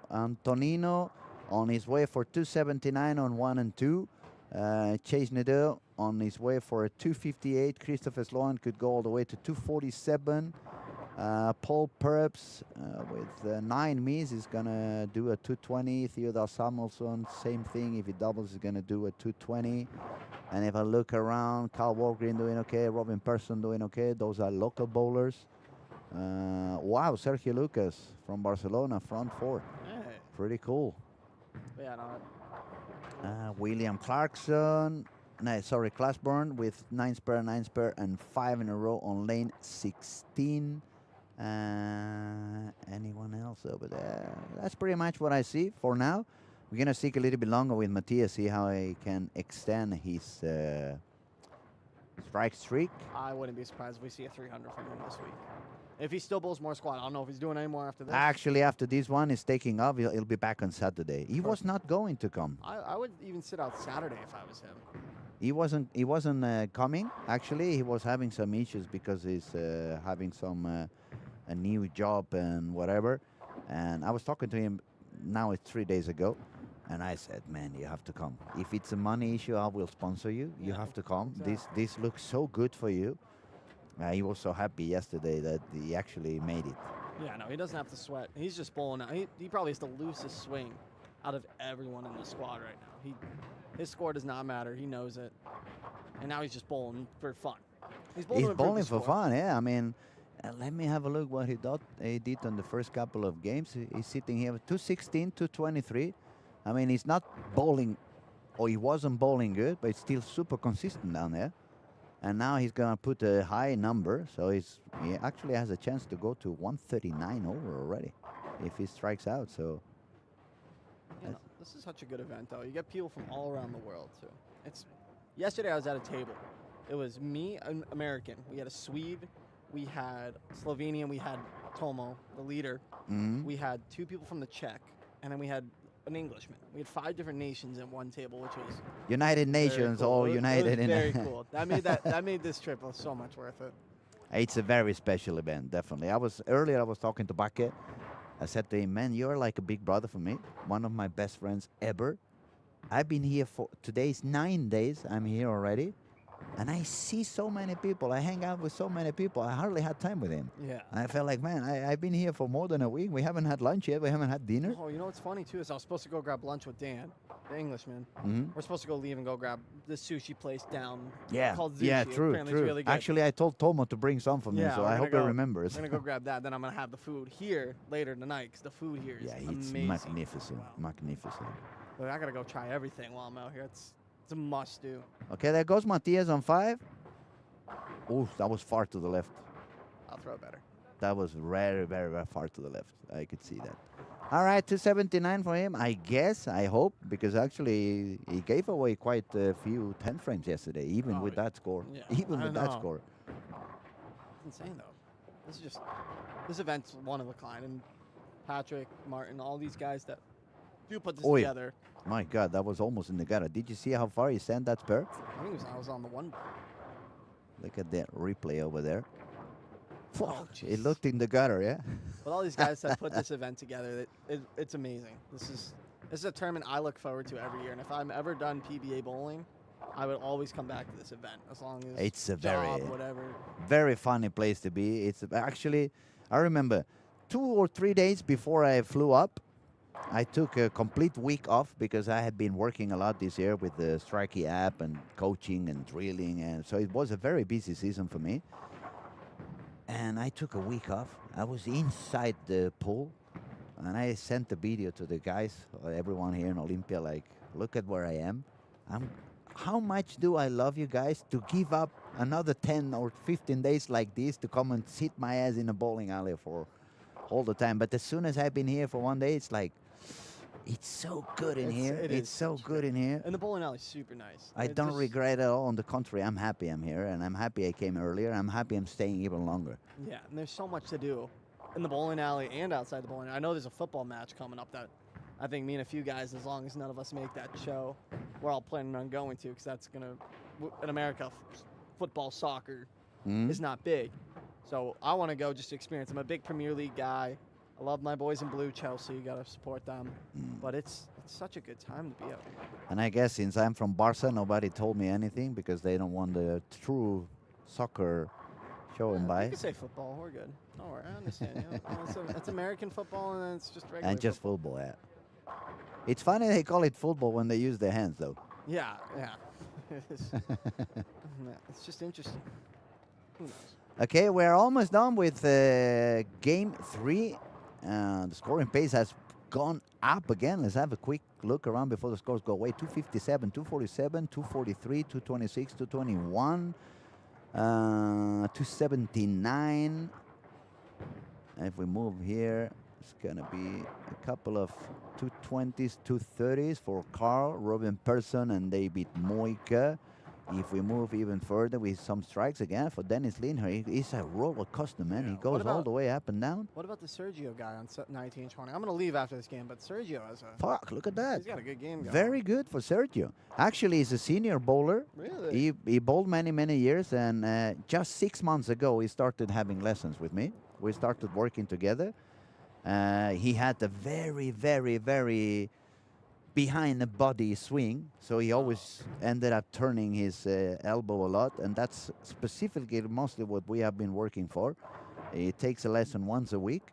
He's very, very interested in it, and he was a little bit afraid to come up here, like, what am I doing up there? I don't have the level. I said, it's not about the level. It's about the experience and how much fun it is to put yourself on a real bowling pattern, not these rages of 20 we bowl on every damn day or every damn or day ball every damn week, and it's you have to have that experience once. So it's very brave on him to come up and look at how good he's doing on this particular game. Yeah. Oh, I haven't seen him bowl. I'm just walking around at the scores. We got. No, he's very, very, I mean, you will see it's old school. It's very 90s, 80s, 90s, free swing, nothing fancy. Just let the ball do the job for you. That was a nice spare by Nice Lucas. pair there by Lucas, yeah. Not finding his highest yet. It is a dangerous bowler when he finds it. Oh, yeah. And he is going to bed with urethane.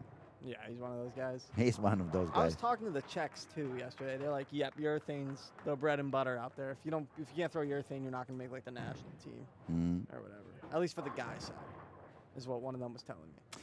If I was in charge in Europe, if I was a guy in charge in Europe, what I would do is force a full season. Oh no urethane. No, I would do it differently. I would force a full season with a little bit tougher, longer patterns, but always making sure there's friction outside on the first 3 boards. Because these guys, when they bowl the urethane in 2 hands, they never really stick to the gutter. No. So if you are an old school man and really know how to play the lane, you can bowl outside of them and use them as hold forever. Let's play there. Hold on. Oh god. Or we jinxed him. Yeah. That's our Definitely. ball. That's our bad. We'll we take blame we for that just one. jinxed him, and that was exactly what I was telling you about. Sometimes muscle memory goes back to what he did back in the day, and that was the elbow playing for him again. But it is what it is. It's an experience, and it's definitely gonna have a lot of fun being out there and meeting guys like you. And that's one of the other things I told him. You have to come and meet them because you only see them on TV, but they are not like the football players or the rock stars that when you cross them on the street, they are so fucking annoyingly stupid. Yeah. It's the opposite. You guys are all humble, open, kind, friendly. And I want people to get to know you, not just the bowler, get to know the Oh, yeah. persons. That's what our goal is. At least that's my goal, is to have a good time, meet as many new people as I can. I think last year I met 20 different countries. Wow. So my goal is to beat that this year. It's hard to remember them all later on for me. My memory is not what it used to be. But yeah, no, I think when I did it, I put like a whole list. I put it on my Facebook post, and I'm like, oh, there's all the countries I met. And I'm like, all right, I can't believe I met that many. So. Well, sometimes what happens to me is people text me, and because of I'm terrible at remembering names. I'm the same way. I'm going with faces. Faces, yes, but and then when they talk to you online, I have to go and look at the profile. Yeah. Who the heck is that? I don't remember. And then when I see, oh yeah, now I That's know. you. Yeah, I'm the same way. But I'm gonna go grab some lunch. Luis, thank you very You much. do for so. You having do me so. on. Thank you for the company. Wish you Yeah. the best during the week. I Thank you hope very you have much. some time to pass by and share another 10, 15 minutes at some point. Oh, whenever, 100%. whenever you get bored, 100%. you're more I'll than be here. welcome. And thank you for your time, man. And Yeah, best thank luck you. this week. Thank you very much. Always a pleasure. Pleasure, buddy. And that was Nate Purchase, a very funny guy, super, super talented bowler. We're going to pay some attention to how he do on the next of squads he bowls, and we definitely wish him the best. Back into the action. Let's see. Everybody is almost ending game 3. We just have 1 or 2 shots left over here and there. So we will move around, see if we find somebody playing already. I think yes, 3 and 4. Not there. 5 and 6, sorry. Press the wrong button. So we're going to wait 1 minute, see if we can have a proper score refreshment, and I'll let you know what are the standings after 3 games on this squad number 14 here at the Storm Lacking Arsens 2026. Be right back.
Okay, I have a proper update already, so I'm letting you know how things are standing. Antonino Fiorentino, games of 266, 237, 257, is the leader at the moment of this squad with 160 over already. Number 2, Dennis Linhart.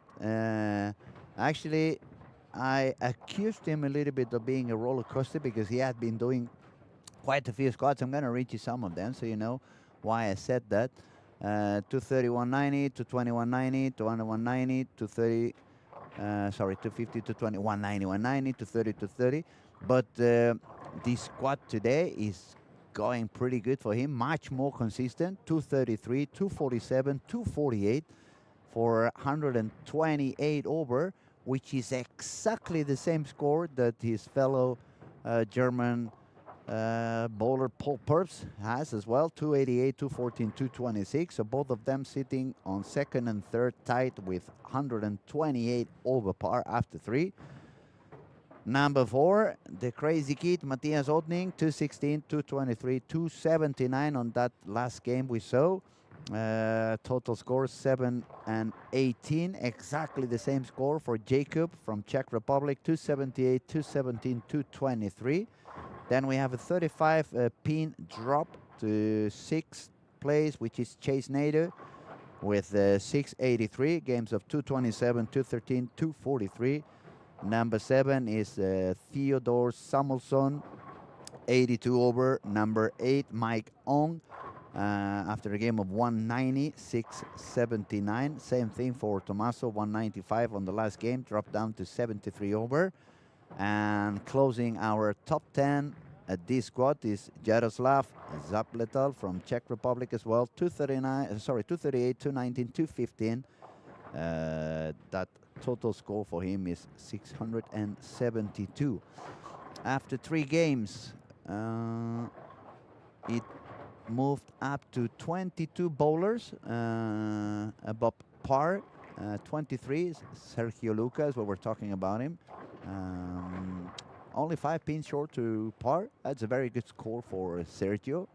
If he can manage to do that again, he's going to go back very happy after the squad. First experience on such a big event, and I'm hoping he's having a lot of fun. Now, let's see what we have here. We have Mike Ong and Max Lorenz on lane 7. Chase Nader on 5, along with Tommaso on lane 6. See if Mike can take the spare on the 210. And he does. Beautiful spare here for Mike Ong. And here we can see the replay by Jopo Grips.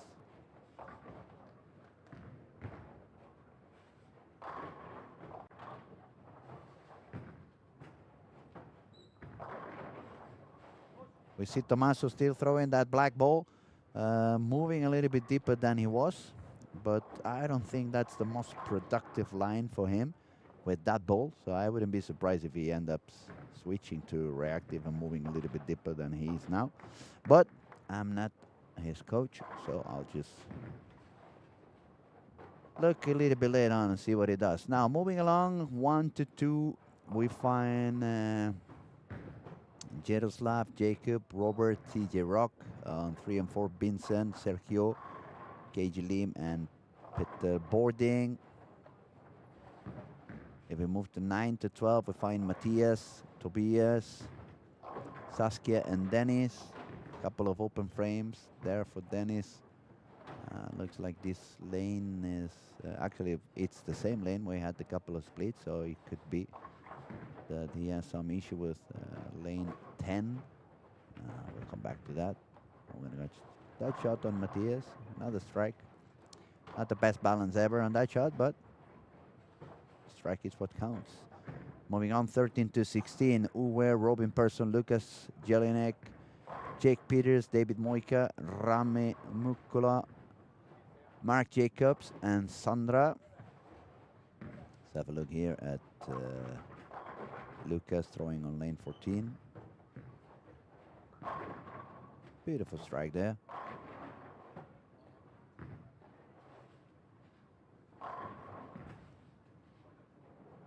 And on the right corner, we find Pabla Petra, Antonino, the current leader, Chris Lohan, William Clashburn, Andrew Hall, Paul Purps, and Theodore Samuelsson. A lot of talent on these 4 lanes. We're going to stay here for a little bit and see how they do, since we have the leader of the squad, and Paul Purps is on number 3. Theodore is on number 7.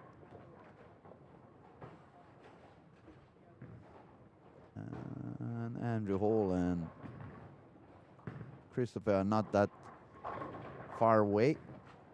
Well, Andrew is a little bit further, but they are world-class bowlers, so I think it makes sense we stick here for a little. Goes Chris with the IQ 78.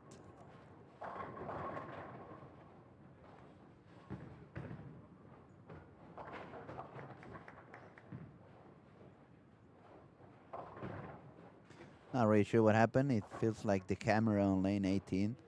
I'm talking about the machinery on the equipment. It read that as a strike on the score. It also reads as a strike, but it was a 10 pin, so they're gonna have to change that score for a 9, and we'll probably see how a 10 pin appears pretty soon on lane 18 for Chris to take that spur.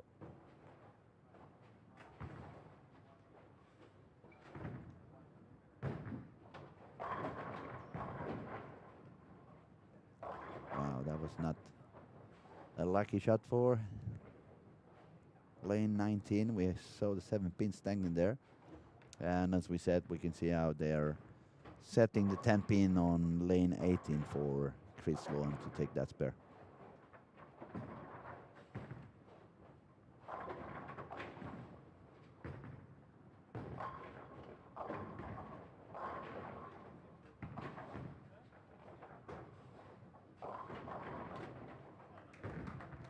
Oh, look at that. I see some messages.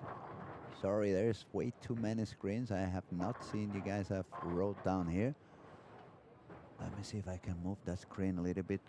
Is the Team Iceman versus Team Tacket match planned to be live streamed? I'm not sure. To be honest, I'm not sure. I'm not going to be doing any commentary if it does, because I'm going to be playing as a DJ. But I'm not sure. I'm going to ask as soon as I see someone and find out, let you know. I think it would be cool to be online. But I'm not sure, so I'm going to ask them. What exactly is the format of this tournament? People have been bowling for days, and I don't see any kind of cut, any kind of match play or anything. The format is qualifying rounds all the way till Saturday late at night. You can bowl as many entries as you want. There's going to be a cut into 55 bowlers. Top 25 go directly into the second step in the final. The other 30 bowlers are qualified in this manner. It's 2 bowlers under 21, 2 bowlers over 50. I'm talking about their age. 2 ladies or 2 girls from the women division. 4 bowlers from the early birds. There was all the squads all the way till this Monday, and then the rest, and that's going to be step 1 on the final. Since I have Daniel, the big boss in the tournament, Daniel, people is asking if the Iceman Tacket match is going to be online. Yes, it's going to be online, but no commentary, I guess. There will be commentary. It might be, because I said I'm going to be up there at the DJ booth, so I don't know if we can find somebody to do that. Probably in a couple of years, when technology is a little bit more advanced, I can make a clone on myself and send him to do the DJ stuff, and I can sit down here and commenting, or we can do the opposite. But so yes, it's going to be shown live. It's going to be on the streaming. And it's going to be a very fun match, because it's the Swedish League format, and that is very passionate.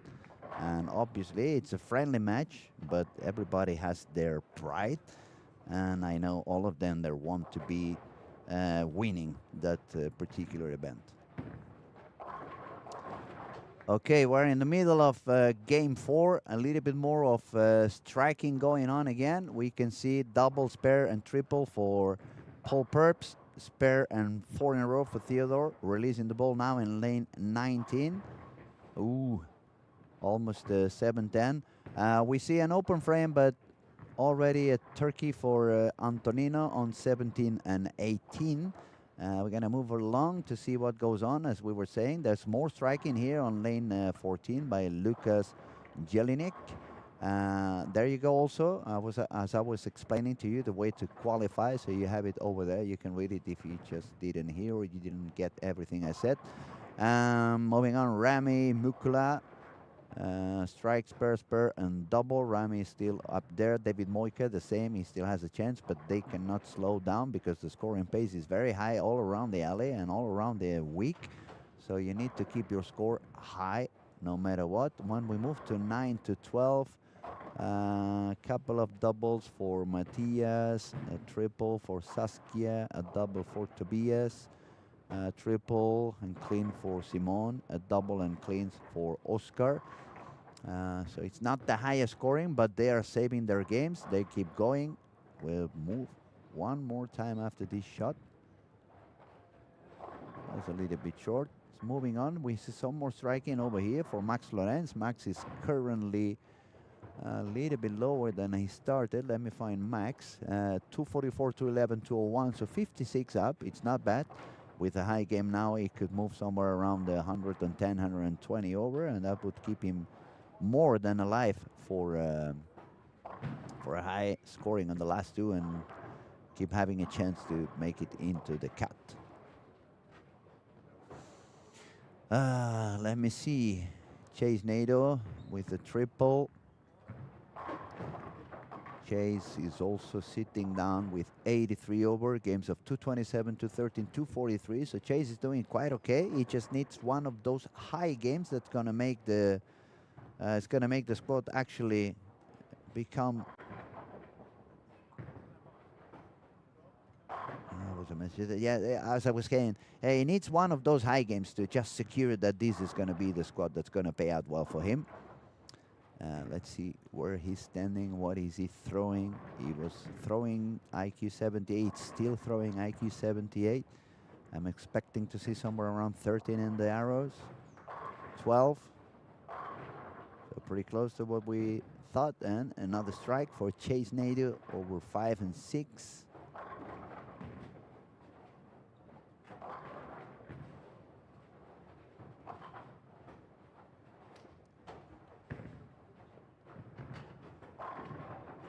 And again, as I always tell you, when I'm a little bit silent, it's because I'm looking at all the screens, trying to see if there is something we need to go and pay attention to. We don't want to miss any piece of the action. And since we have access to all the alley, even if we are watching now on 5 to 8, there is always a chance to move around and go to see if someone else is doing something different. Look at that. Oh, it felt like it was going to be a trip too for Max Lorenz on lane 8.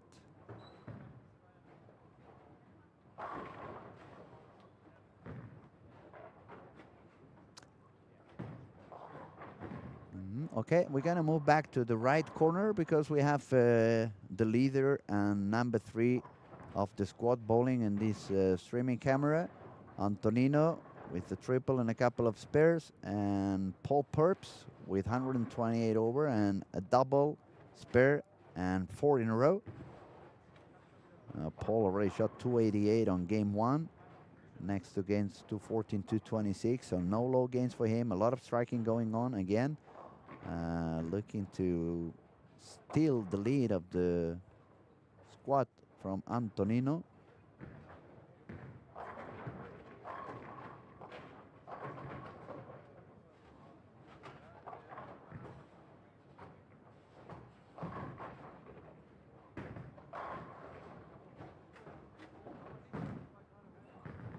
There goes Paul in lane 19, and one more strike for him.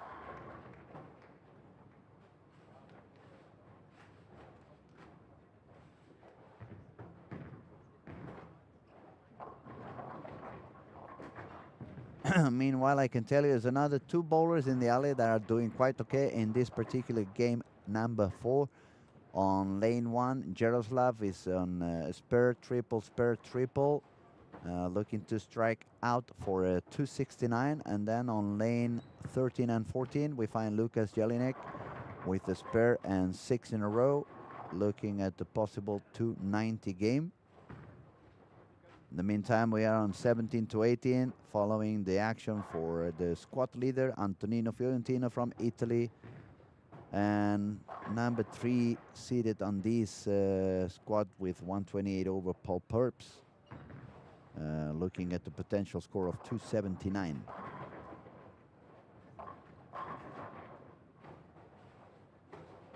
Solid 10 there for Antonino on lane 18.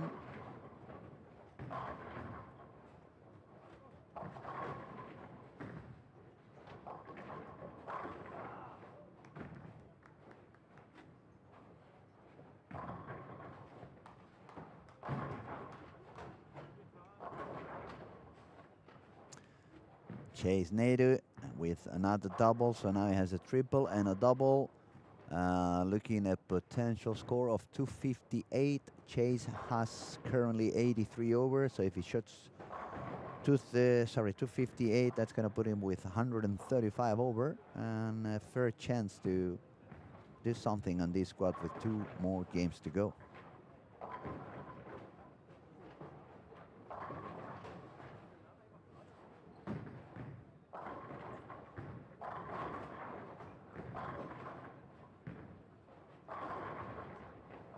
Beautiful strike there for William Classborn in lane 19. Now we see Chris Sloan taking his approach on lane 18. Now finally Chris has moved in and grabbed the reactive ball.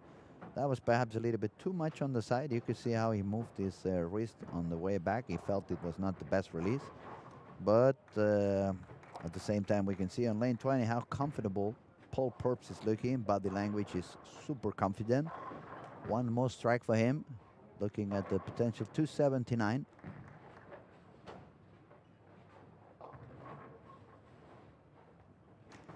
And actually, if I look around, what I can see happening is a little bit what we saw a little bit earlier. Some little bit lower scoring on the first 3-4 frames for many of the top bowlers and the superstars. But a little bit more of striking going on after the half game. So that proves they have already figured out whatever they found on this new pair. And they have adjusted either the line, the ball, or both. And they start striking. Lucas Jelinek's pair and 7 in a row keeps alive for that potential 290.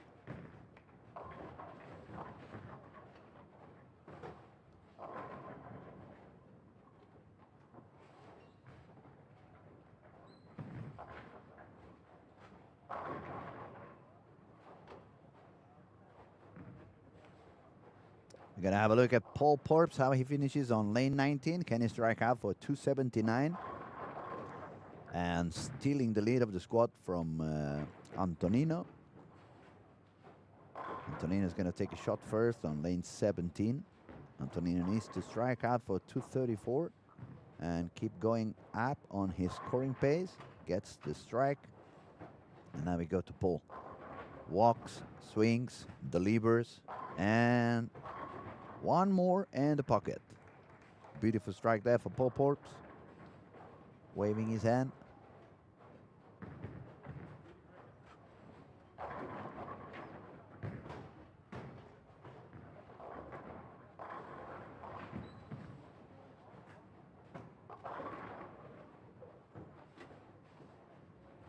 Just gonna wait and see how Paul ends his game, and then we can move around and see how other bowlers are doing and how it goes for every one of them.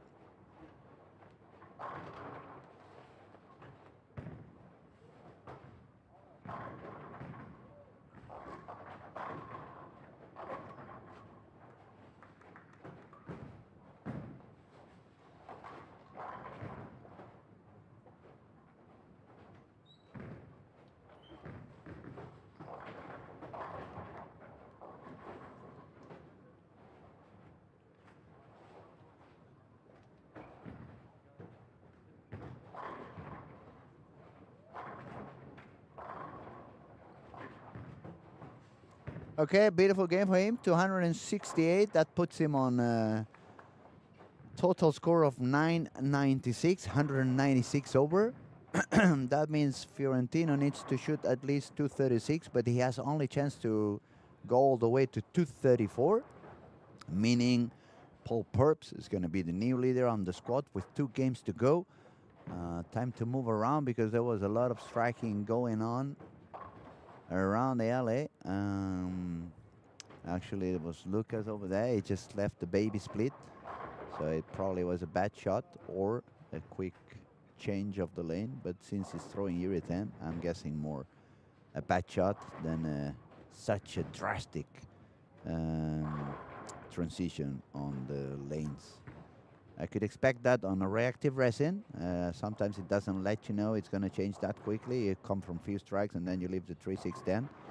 But with urethane and the way he's throwing the ball so fast and hard, I it had to be a bad shot. I would bet 99.9% of the times. Moving on, 9 to 10. We see Matthias Ottning with 129 over, Tobias 81 over, Dennis Linhart managed to save the game at the very end, 129 over for him as well.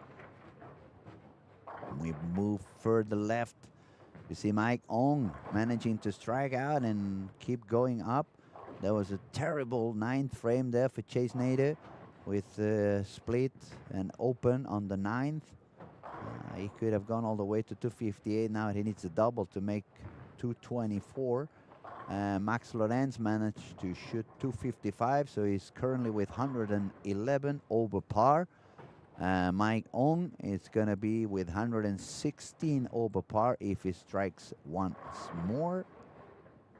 Another split for Carl Walgren. Every time he does a little bit different, he gets a split. And a beautiful strike there for Mike Ong. That was really, really beautiful. 116 over for him.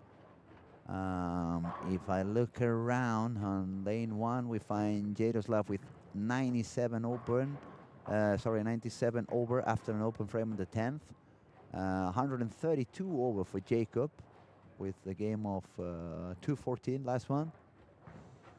And what that means is we have just 2 lanes with the frame to go.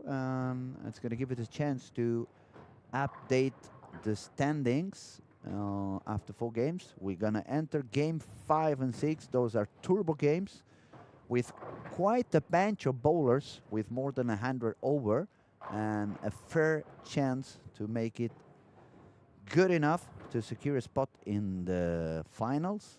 We shall see if those who are on the top manage to do a couple of extra high games that could put them in the 1400s and something to try to make a jump already into step 2 in the final.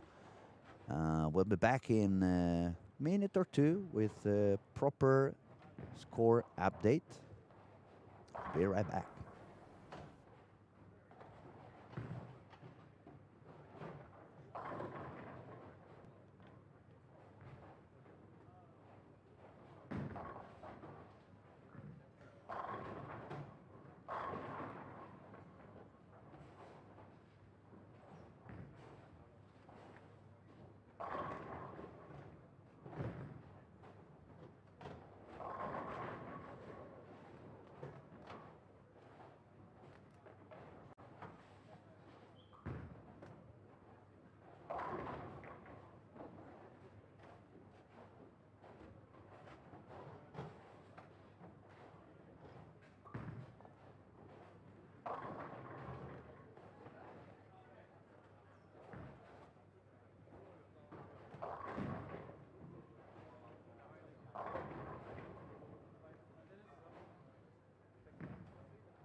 Okay, we are back in track, and game 5 is on. Let me see. Ui, they left the mouse so far away from me. Let me refresh the scoring again, so we can have a proper update. After 5, as I said to you, oh, look at that. Antonino Fiorentino did strike out for a 234. It's just 2 pins behind our new leader, which is Paul Purps, with 996. So as we said, number 2, Antonino, 994. Super steady, 266, 237, 257, 234. Jacob is 4th now with 132 over.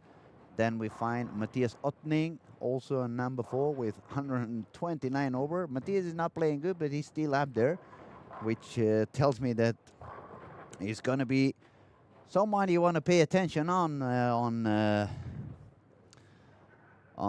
Sunday in the finals. Then we find Dennis Linhart, Lucas Jelinek, Theodor Samuelsson, Mike Ong, Max Lorenz, and number 10 is Jaroslav with 97 over.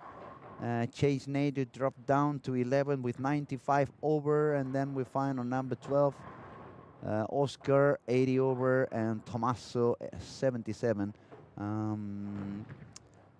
I would say all the way down here till Tommaso sitting on 13 with very 2 high games of 250, 250 puts you on a 500, 1370 all the way to up to 1380. That should be or could be enough to make it into the final. But it's still hard to say. It's still pretty much half the event yet to go. So we still have to see how everything evolves for the next 3 or 4 days before we can give you a little bit of a more clear view on what the cut's gonna be. Let me see who's bowling where and where should we move on to try to see some action. Actually, we have the squad.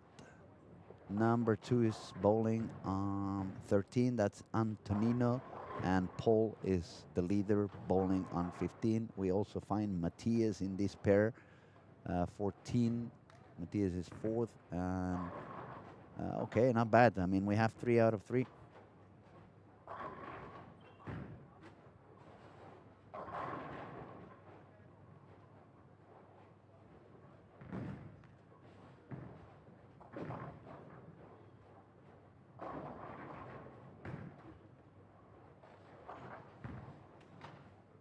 Another strike there for Matthias.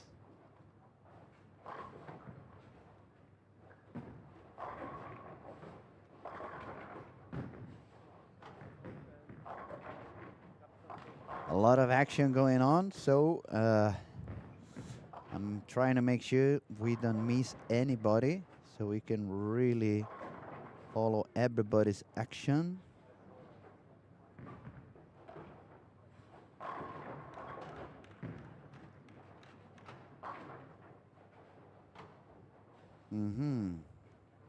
Okay. Front 3 for Dennis Linhart after a game of 201, sitting with 129 over. I'm trying to locate the guys that have a fair chance to still go on, but we don't have on the mainstream at the moment. They're on other lanes, so in case you want to follow them, I'm letting you know where they are. Dennis Linhart is bowling on lane 5 and 6. We find Tommaso Radi on lane 1 and 2 with a spare and a double. Rami Mukula is on lane 19 and 20. Let me see who else.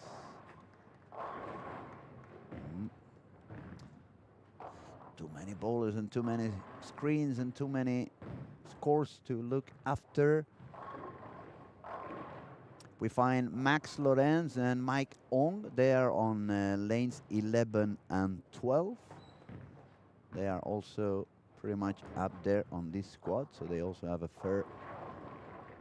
fair chance. our number 3 seated on this squad, Jacob Setlacek, hoping I'm saying that right. He's bowling on 5 and 6.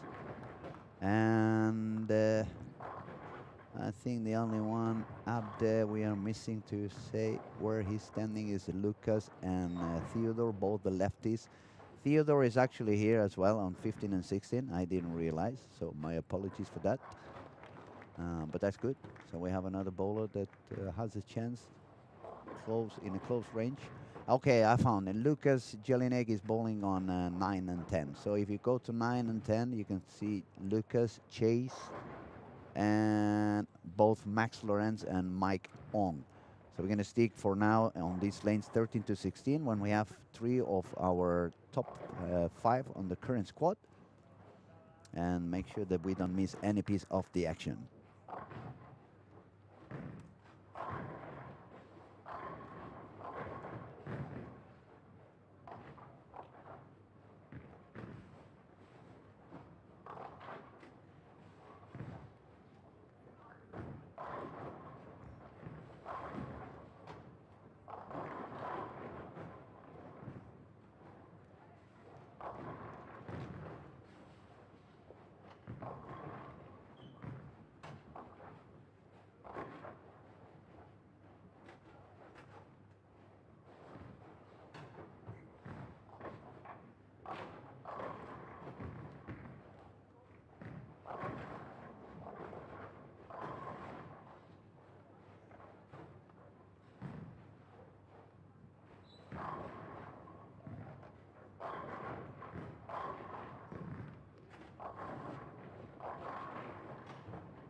Okay, I have some cool news to tell you about. We have been explaining. Today is a very special day here in Olympia, as every year. Wednesday is the fun day, it's the charity day, and this year we are making everything for. All the money is going to the Child Diabetes Foundation up here in Sweden. All the big event that's happening later on, the friendly match with the Team Iceman and Team Taket. And especially the dinner we have tonight. It's called Dine and Shine. So that actually means you get to have dinner with superstars. You get to share time with them. You get to know them, get to get pictures, talk to them, ask them, bowl with them. They're going to have that friendly match, but then they're going to be a big party. We're gonna have a very cool DJ. I like this DJ a lot. It's gonna be me. That's why I like him a lot. But jokes apart, good music guaranteed. No reggaeton. I'm sorry if you're a fan of reggaeton. It's the wrong spot. But a very cool thing. Nikki Backer. She's so talented on so many things. And one of the things she's very good at, it's how you call it in English. I have the word in my head in Spanish and Catalan, but I can't find it. Swing? No, swing is that's a lawyer thing. We're gonna find out. Give us a second. It's been a long week. So, knitting, exactly, knitting. So she's done some key changes with different shapes, and so some of them are very cool, also looking like a bowling pin, and some other stuff she's fixed. She's done that out of her heart. So we're going to be selling those as well, and all the money is going to be going directly for the Child Diabetes Foundation. By the way, if you are near Helsingborg, or if you are here but you have not bought yet a ticket to be part of this event later on, we still have 7 tickets, only 7 tickets left to be a part of this spectacular special dinner. As we said before, all the money is going to go directly to help the child. And if you are in the area, if you live a couple of hours away from here, take the car. Just drive down here. It's worth the trip. It's a fantastic event. It's going to be super fun. And we hope to see you showing up later on. So moving on, because when I start talking, I talk forever and ever, and I don't want to piece enemies of the action, especially when we are on game 5 and I see again a lot of striking going on over there. I'm going to move to the corner, 17 to 20, Peter Boarding from 6. Where was Peter standing? Not there. Actually, KG Lim was doing a little bit better. We see David Moik and Rami also there keep fighting to try to get that high squat. But the scoring pace is going so high that as soon as you find one pair that is a little bit tricky for you, it breaks up everything, and then it's tough. Paul Purps, front four, 9 spare strike. That's going to be another spare mostly. Antonino, double 9 spare, looking for another double. They are fighting to get the lead on this particular squad between Paul and Antonino. There goes Antonino. Oh, pizza delivery over there for Antonino. I guess lunchtime is nearly here. So we're going to have a look at that. Look at the pin action, and bang! There's the postal code. One more for Antonino Fiorentino.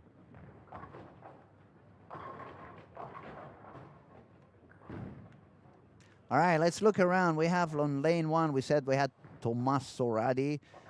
Tomas is not far, but he needs a couple of high games. He started with a triple in there, but then a split, no spare. William Classborn and Andrew Hall also doing some striking here on 3 and 4. Andrew is not going to be his squad after all. It's a little bit low, but William still has a chance to succeed on this one. Moving to 5 to 8. Saskia Dennis, a couple of open frames there, especially that frame 4 was so expensive for Dennis Lindhardt. Triple and then 5 and 1. That takes away so many pins. I mean, look at that. A triple and just an open frame, and you are already on the par. On top of that, he missed a single pin a couple of frames later. Dennis Lindhardt was running with 129 over. That's putting him now on 15 under for this game, and it's only 1 game and a half to go. That means he needs to recover at least 80, 90 pins for the next 15 frames. That pretty much says he had to make a triple every 4 frames. Not looking easy, but these guys are really, really good, and if they find it, they can do it. Let's see, Oscar Broström, also 1 open frame. Oscar is bowling on the senior side, so he could have a bye if he gets one of the 2 highest scores for bowlers over 50.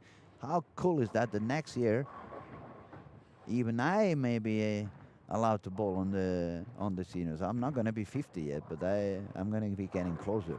And even if I'm not getting 50, the way my body is working, I'm just going to send a letter to the International Federation. Would you be so kind and let me bowl in the seniors? Because all my friends are actually bowling the seniors. I was the young one.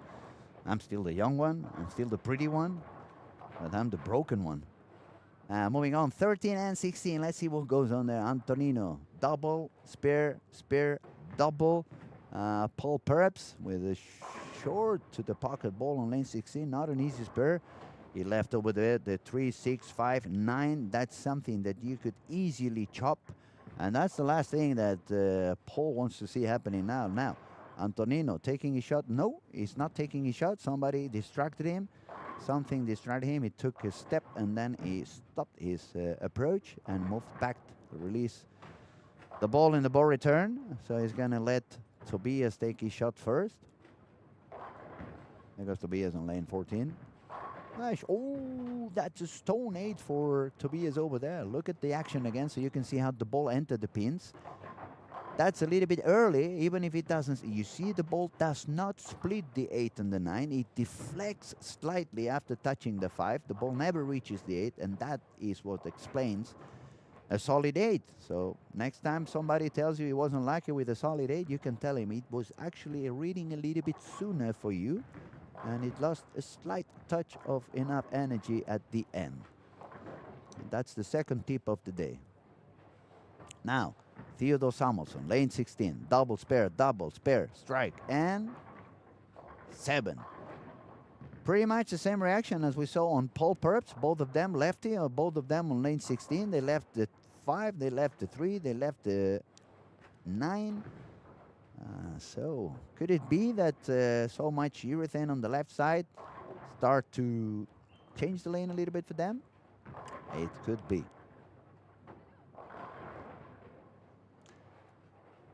So again, one of those silent moments for me is when I look around at the big screen and try to follow around to make sure we don't miss any action from nobody. I see Mike Ong struggling a lot on lane 11 and 12. Look at Mike Ong, 8 and 1. After that, strike, strike, 9 spur, strike, 9 spur, 9 miss. Another 10 pin for him. Chase trying to recover from that last game that wasn't as high, but that was not a good shot for him.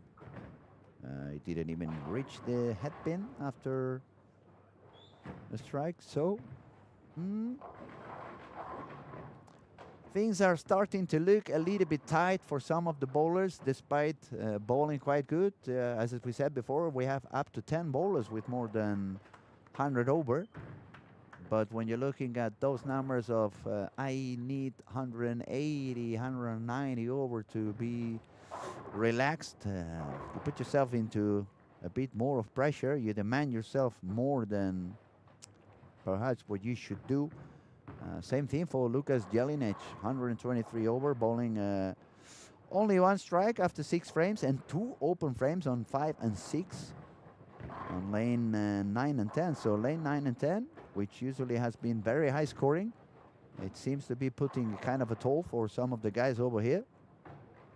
We're going to move back to 13 to 16, where we have Antonino and Paul fighting to see who takes the lead after 5 games. Just 2 frames to go for both of them.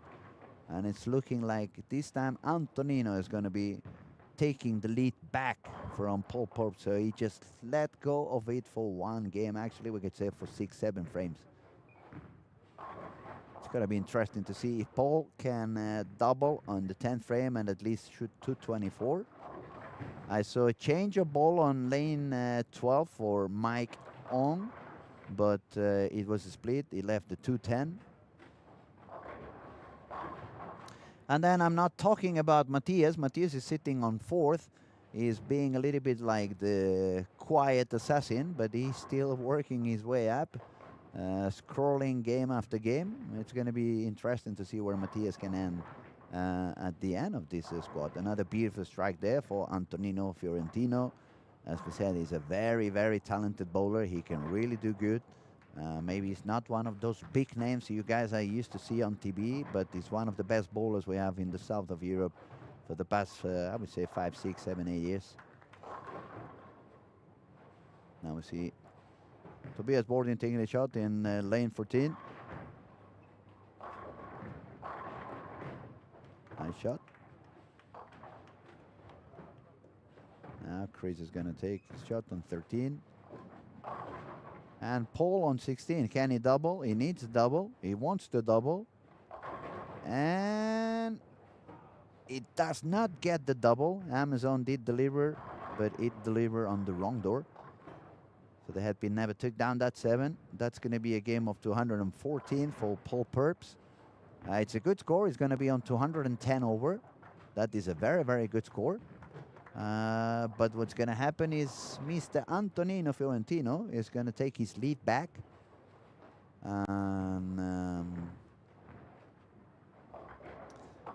That's 1 less spot into top 25 and jumping directly to step 2. So we're going to be fighting each other until the very end of this squad. Antonino, lane 14. Can he go for 1 more? Yes, he can. Look at the potential score of 247 if he strikes out. Antonino is being super consistent. Lowest game so far, 234. Highest game, 266. So he didn't go for any of those crazy high games. But he's up there and he's still going. And same thing we could say for Matthias. Matthias is... he had the high game, but not really any low game. The lowest game for Matthias is 211.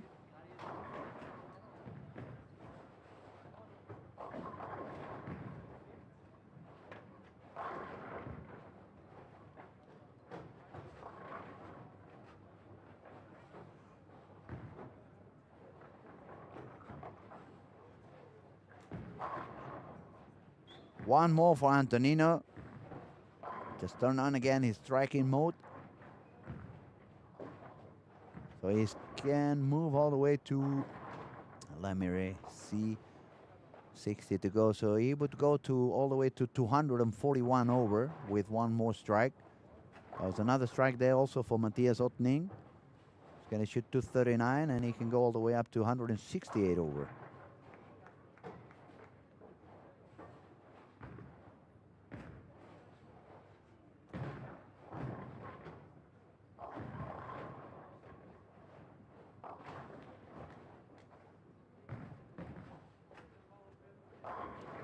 So 210 over for Paul Purps after 5, and 241 over for Antonino Fiorentino.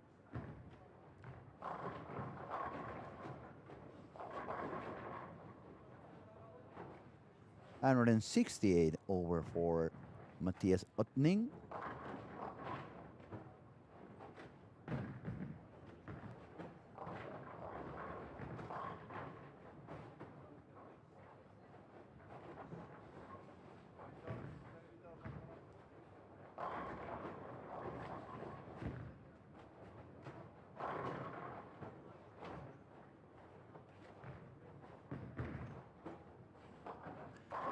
And we have, except one lane is a little bit delayed. Actually, it's 9 and 10.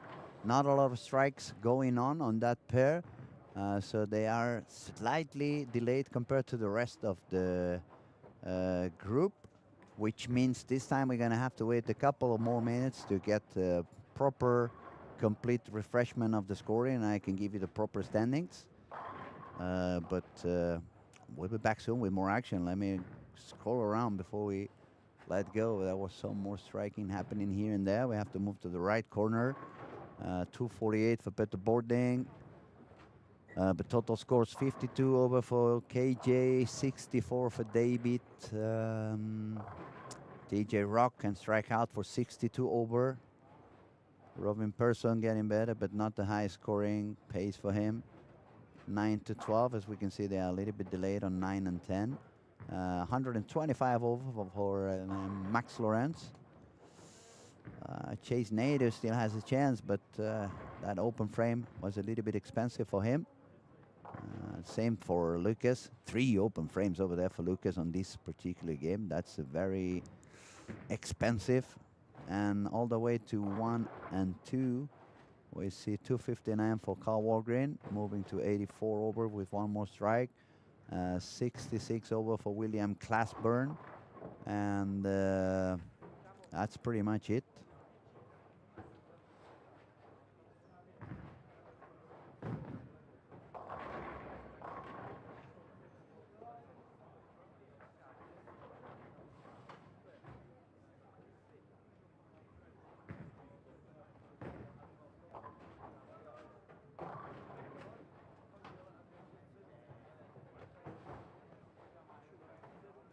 Okay, action is done in here.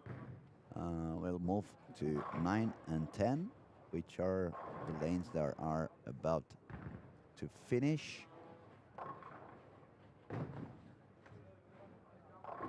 Yeah, a couple of frames left for them, so I'm gonna go grab a quick cup of coffee so caffeine doesn't run down or doesn't go low in my body, so I can keep the speech's rhythm and I don't go too slow, otherwise you're gonna fall asleep. And this is not golf, this is bowling, this is some action, and we want to keep it on the top and keep it very, very, very emotional. So we'll be back in a couple of minutes.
All right, almost done with game 5. We're going to move on to the last game of this squad with quite some bowlers with very high scoring and a fair chance not only to make the cut, but even to make it to step 2 directly.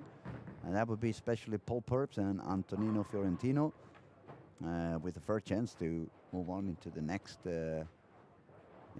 step into the finals. Matthias Onning has 1456 yesterday, and now he's currently with 168 overs. So he needs pretty much to throw 300 to beat his previous score, which is not going to be easy. But let's see how high he can go this time. We're going to be here sitting on 9 and 10, so we can see Antonino Fiorentino.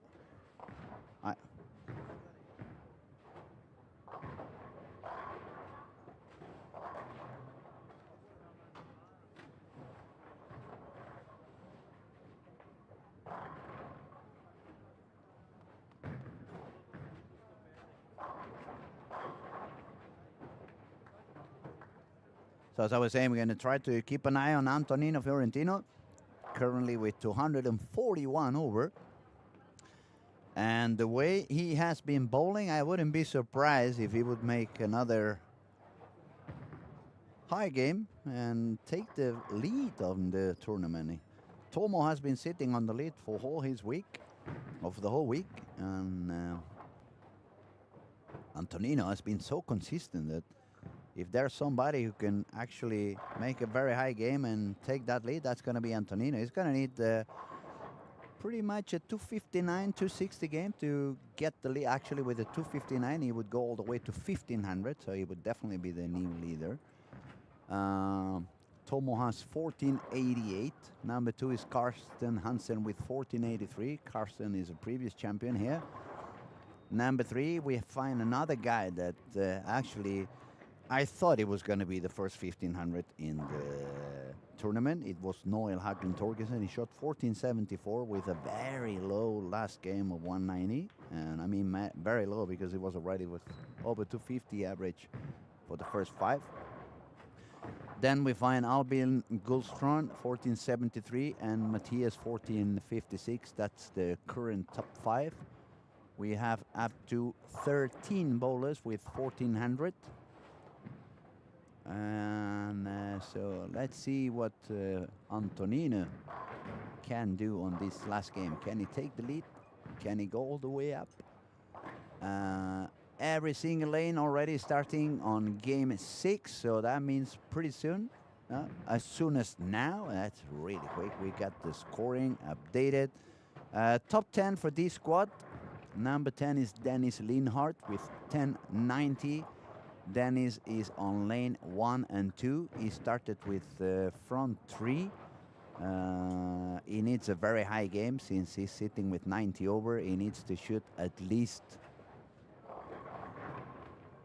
probably 280, 290. 279 would drop him down to 1369, and I'm not sure that would be enough to make the final. So he needs a very, very high game. Same thing for number 9 and number 10. Number 9 is Mike Ong, just shot 170, dropped down to 88 over. On the other side of the coin, we have Carl Walgren, 83 over, but just shot 258. And started with front 3. So let's see if Carl manages to make a very high game. If he shoots a 300, then it's going to be for sure enough to make it into the final, because it's a turbo game. I remind you, games 5 and 6.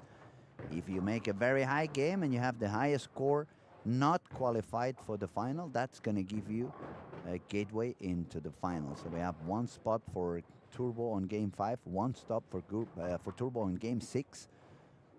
Other gateways you can get into is 2 players from the under 21 division, 2 players from the over 50 division, 2 on the female category, and 4 guys from the early birds, which was every squad until Monday.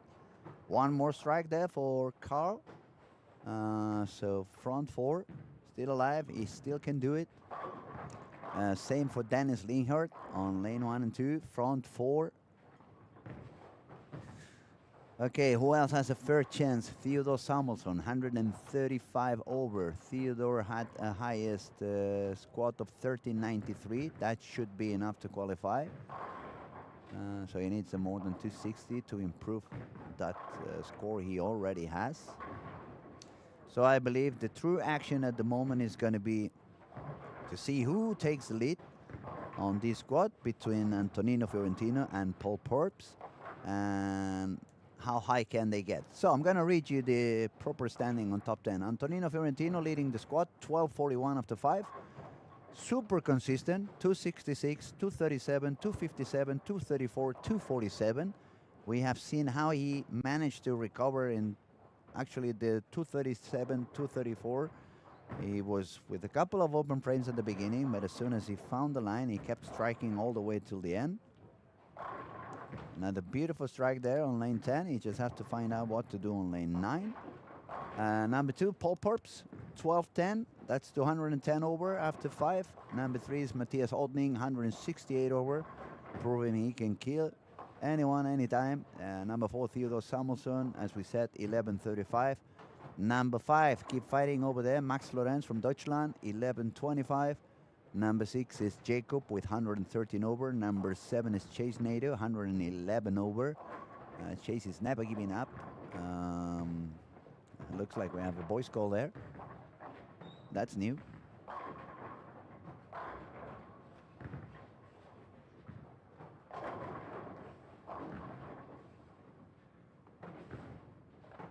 Wow. All right. Mike Hong, spare, 4 in a row. Mike has dropped down to, we said, 88 over, and he has a max squat of 1371. He shot 1364 and 1371. He could go all the way to 279. That's minus 21. So, no, nothing on Mike Ong. Even if he strikes out, he's not going to get any higher than he already is. Front 5 for Dennis Linhart. Still fighting to make it in. He's currently with 90 over, but the same thing we said before, 279 may not be enough, so he needs to keep striking at least all the way till the 10th frame to make a 280 something. That would put him on the 1370s high, and that would give him a bit more of a chance. If I was in his shoes, I would probably not be happy unless I shoot at least 290 something. So, not easy, but they are really, really good, and they have a fair chance of accomplishing. Now, back to lane 9. Let's see what kind of adjustment Antonino did over there after that last shot. Can he strike already on lane 9, or he needs one more? Definitely move deeper. Ooh, that was almost the 810. Look at that. And that is what really happens. Doesn't matter how much rep rate you have. If the angle is not good, it's not gonna pay out. That was very, very close to be the 810 for Antonino on lane 9.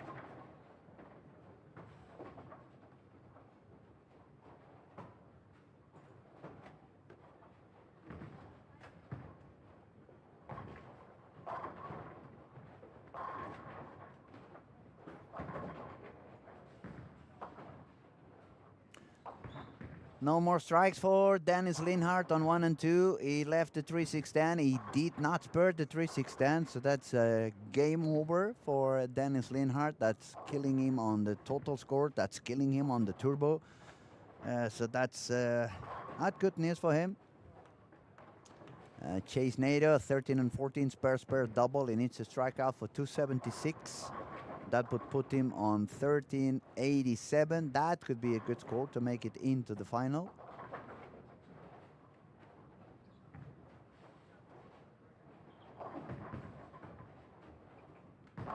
And let me find Max. Where are you, Max? Max is bowling with Mike Ong. Max has 9 spare strike, 9 spare strike, 9 spare, 9 spare strike. So he can go to a maximum score of 228. That's not going to pay out for Max. He's going to, even if he strikes out, stay on the 1350s. Inte tillräckligt, not enough for him. Theodore Samuelsson, Theodore 9 spur, strike 9 spur, and that one I didn't see. That was a strike. He could strike out for 260, let me see. No, 270. Still at 270 there for Theodore Samuelsson, but we said he has a 1394 already. So I don't think he minds. And look at that, Fiorentino missed that previous 9. So also an open frame for Paul Purps. And even if they are sitting up there comfortable with 241 over and 210 over, you don't want to lose your focus, you don't want to lose your concentration. If you drop down and you make 180, you're still going to make it into the final, but you're going to lose your spot into the second step. So that means you're going to have to wake up early on Sunday morning. And that's going to leave you no time to go to church before you come and bowl the second step.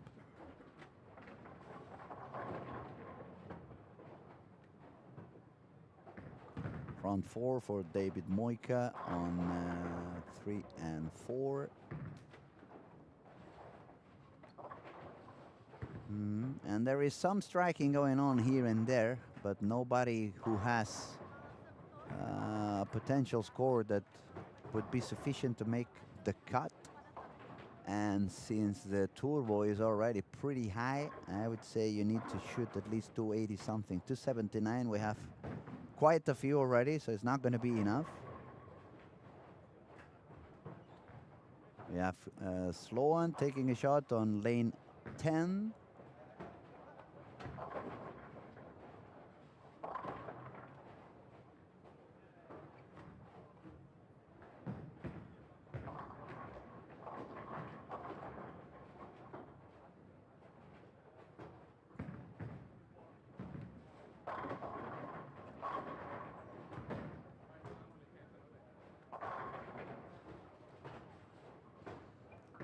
So there was no strike there for Sloan. That means we have nobody with a chance of 280 something game, only some chances of 270. That's going to be no turbo on this game for nobody, which means that we are starting to run out of contenders to make the cut. Only at the moment it looks like only Antonino and Paul have a chance to make the cut on this squad. It's been quite high scoring, not a low scoring squad, but the cut is going so high that obviously not everybody has the chance to score that high.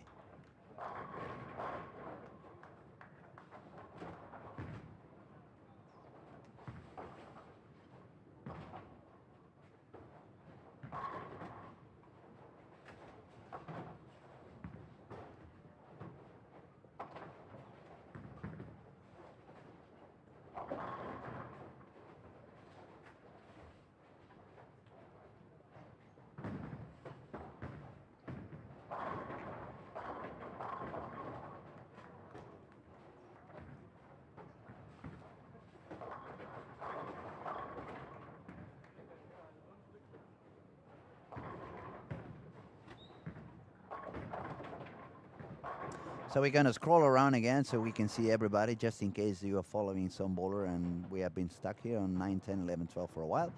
So let's go to the left side. As we said, there was some striking going on for Dennis Linhart. That open frame is going to be quite expensive for him. David Moika also striking quite good. Oscar Brostrom there fighting to try to get as high as he can to see if it's enough on the over 50 division, see if he can steal that one of the 2 spots available to get that gateway. Who else is there? Rami as well, but it's not going to be enough.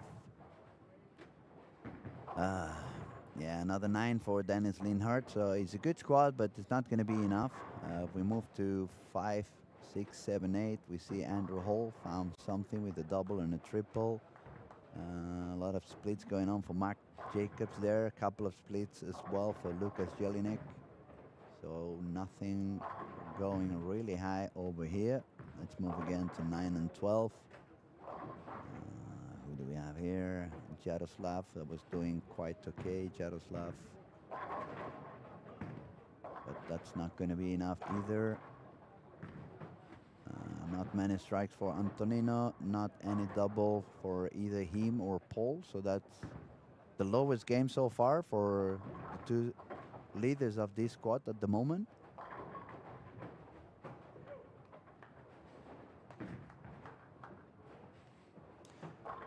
If we move another pair, we find Chase Nader over there. Another strike for him.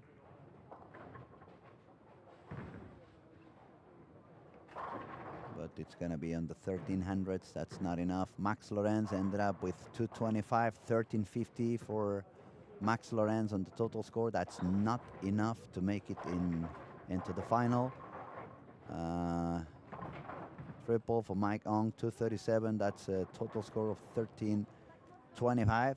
He had already a higher score than that. And if we move a little more, we saw a crazy messenger there for Matthias Ottning on lane 18.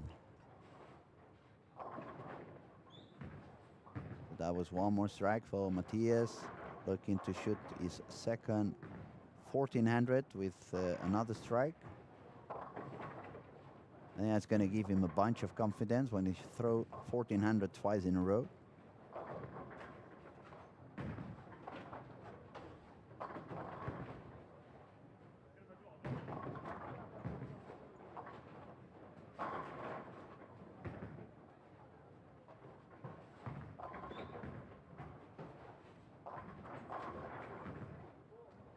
So I don't think Matthias is going to lead the squad because he's going to shoot 1400 with one more strike, 1407 with two more strikes. That goes the first one.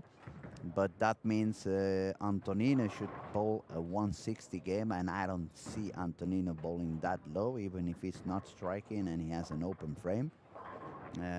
It could probably mean that Matthias takes the second spot on this squad, unless Paul Purps finds a way to strike a little bit more from here to the end of the day. There goes Matthias again. And another messenger. This kid really should work on a pizzeria. Look at the pizza delivery over here. Look at the handpin. Bang! No chance for the 7-pin over there. That was an impressive strike again for Matthias. 1407.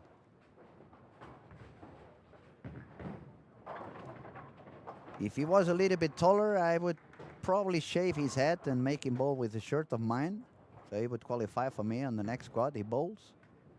Matthias has been bowling unbelievable. So Matthias yesterday shot 1456, and today he shot 1407 with games of 216, 223, 279, 211, 239, 239.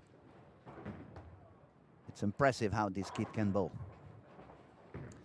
Now, Mike Hong, 1325. Max Lorenz, as we said, 1350. Not really any chance for them in there. Let's look at the leaders. A second open frame there for Paul Purps. He needs to strike out to make 203. And a score of, maximum score of 1413. But he needs to double, because if he doesn't double, he can drop down to 170. That would drop his score to 1380s, and that is already danger zone.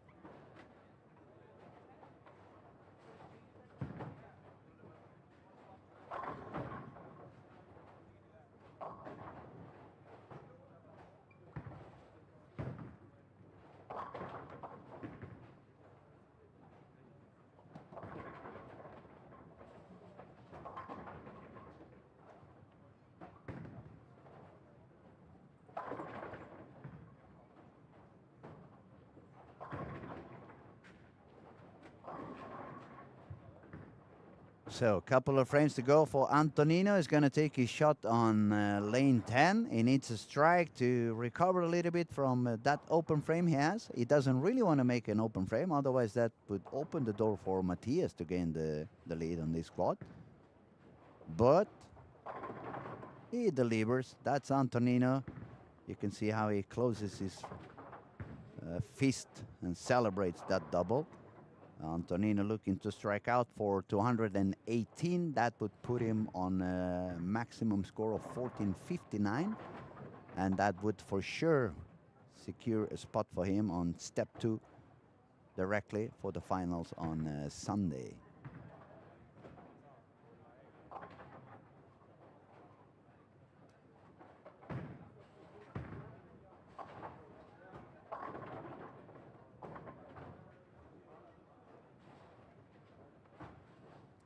Now, important frame, the next shot on lane 12 for Paul Purps, looking to double.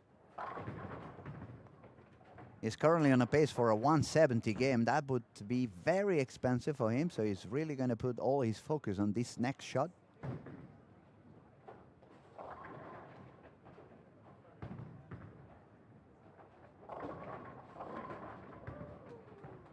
There go Paul. Ooh, that was pretty close to be a split again. That would have really become super expensive for Paul Purps. Only the 4-pin standing, that should be a very easy spare for him.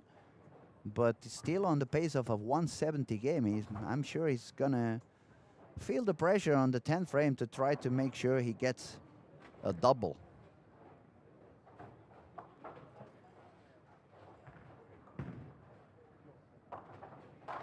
Okay, so Paul takes the spur.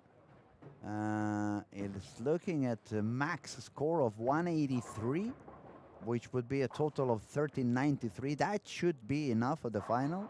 That should be more than enough for the final. But if he doesn't double, he's going to stay on the 1380s. That's a little bit more on the edge. And if by any chance he gets an open frame, then it's that's something we don't want to even talk about. Let's see what goes on the 10th frame, both for him and Antonino Fiorentino.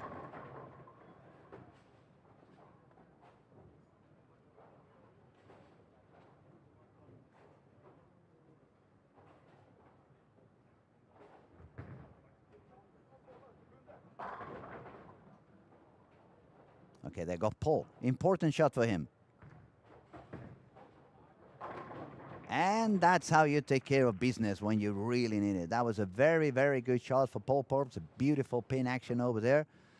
The 173 now is secured. The 1380, 283, it's pretty much secured. That could be enough, but if I was in his shoes, I would be really praying to get one more. Get the score all the way up to 190 over. And yeah, that should be enough. Let's see what he can do on this next shot. Important shot for him, very important shot. Now he delivers and perfect. That was the strike he needed. This one should be sufficient to make the final with 1390s. We can see Antonino doing his job again, closing down at the end of the game, making sure he strikes at the last frames, saving another game for him. It's going to be a 218 and a 1459 with the strike. That's more than enough. It's going to put him into the top 25 for sure on Sunday. And we must say, great job by Paul Purps on this 10 frame. Double on 9. Not a high game, 182, but at least he puts him on 1392, which should actually be enough to make the cut into the final. We have the highest prediction for the cut so far is Sean Reich with 1390. Every other guess we had here is on the 1379, 1380, 1381, 1377, 1376, 1378, 1374.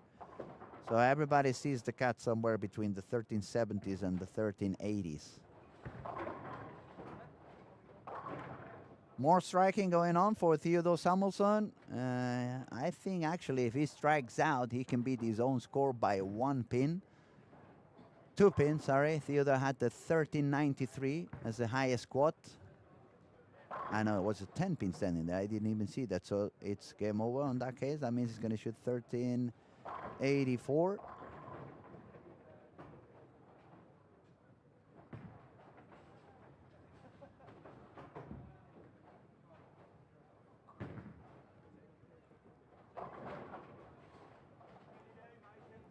I could see he pretty much didn't care so much about that spare any longer.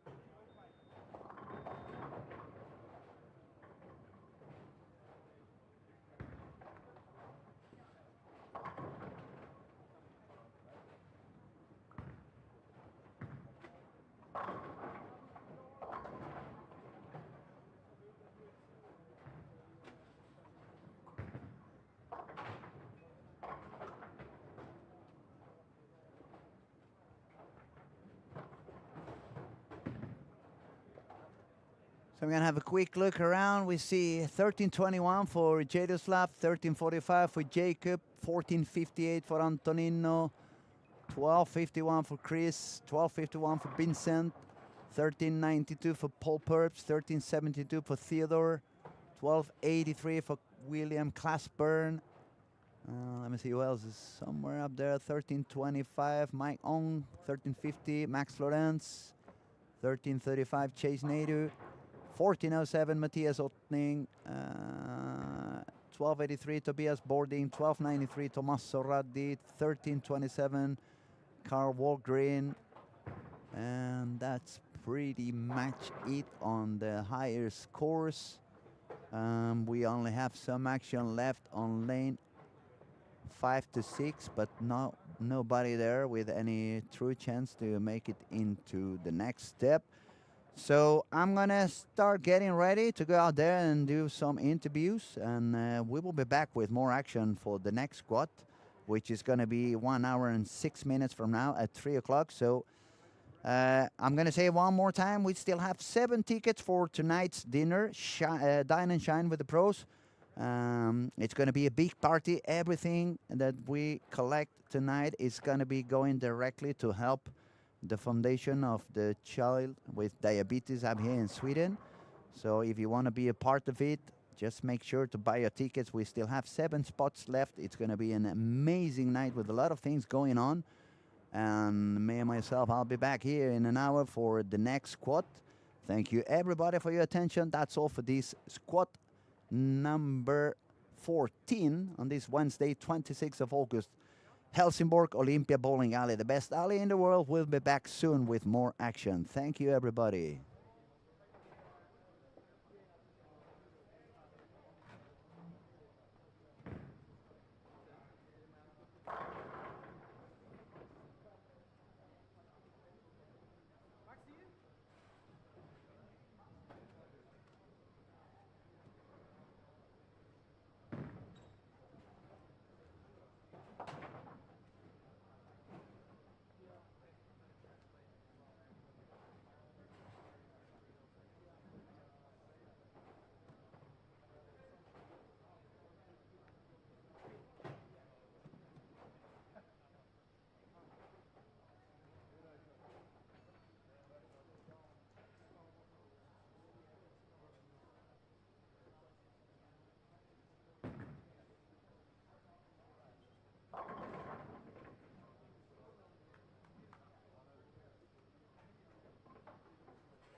přebírám prostě kliku vole od sprchy, to je poslední, co si pamatuju.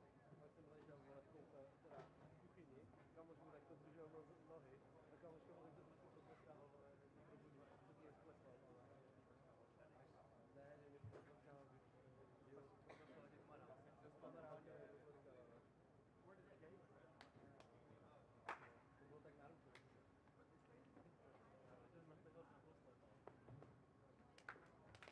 Já jsem měl zapil se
Storm, Lucky, Larson, Masters.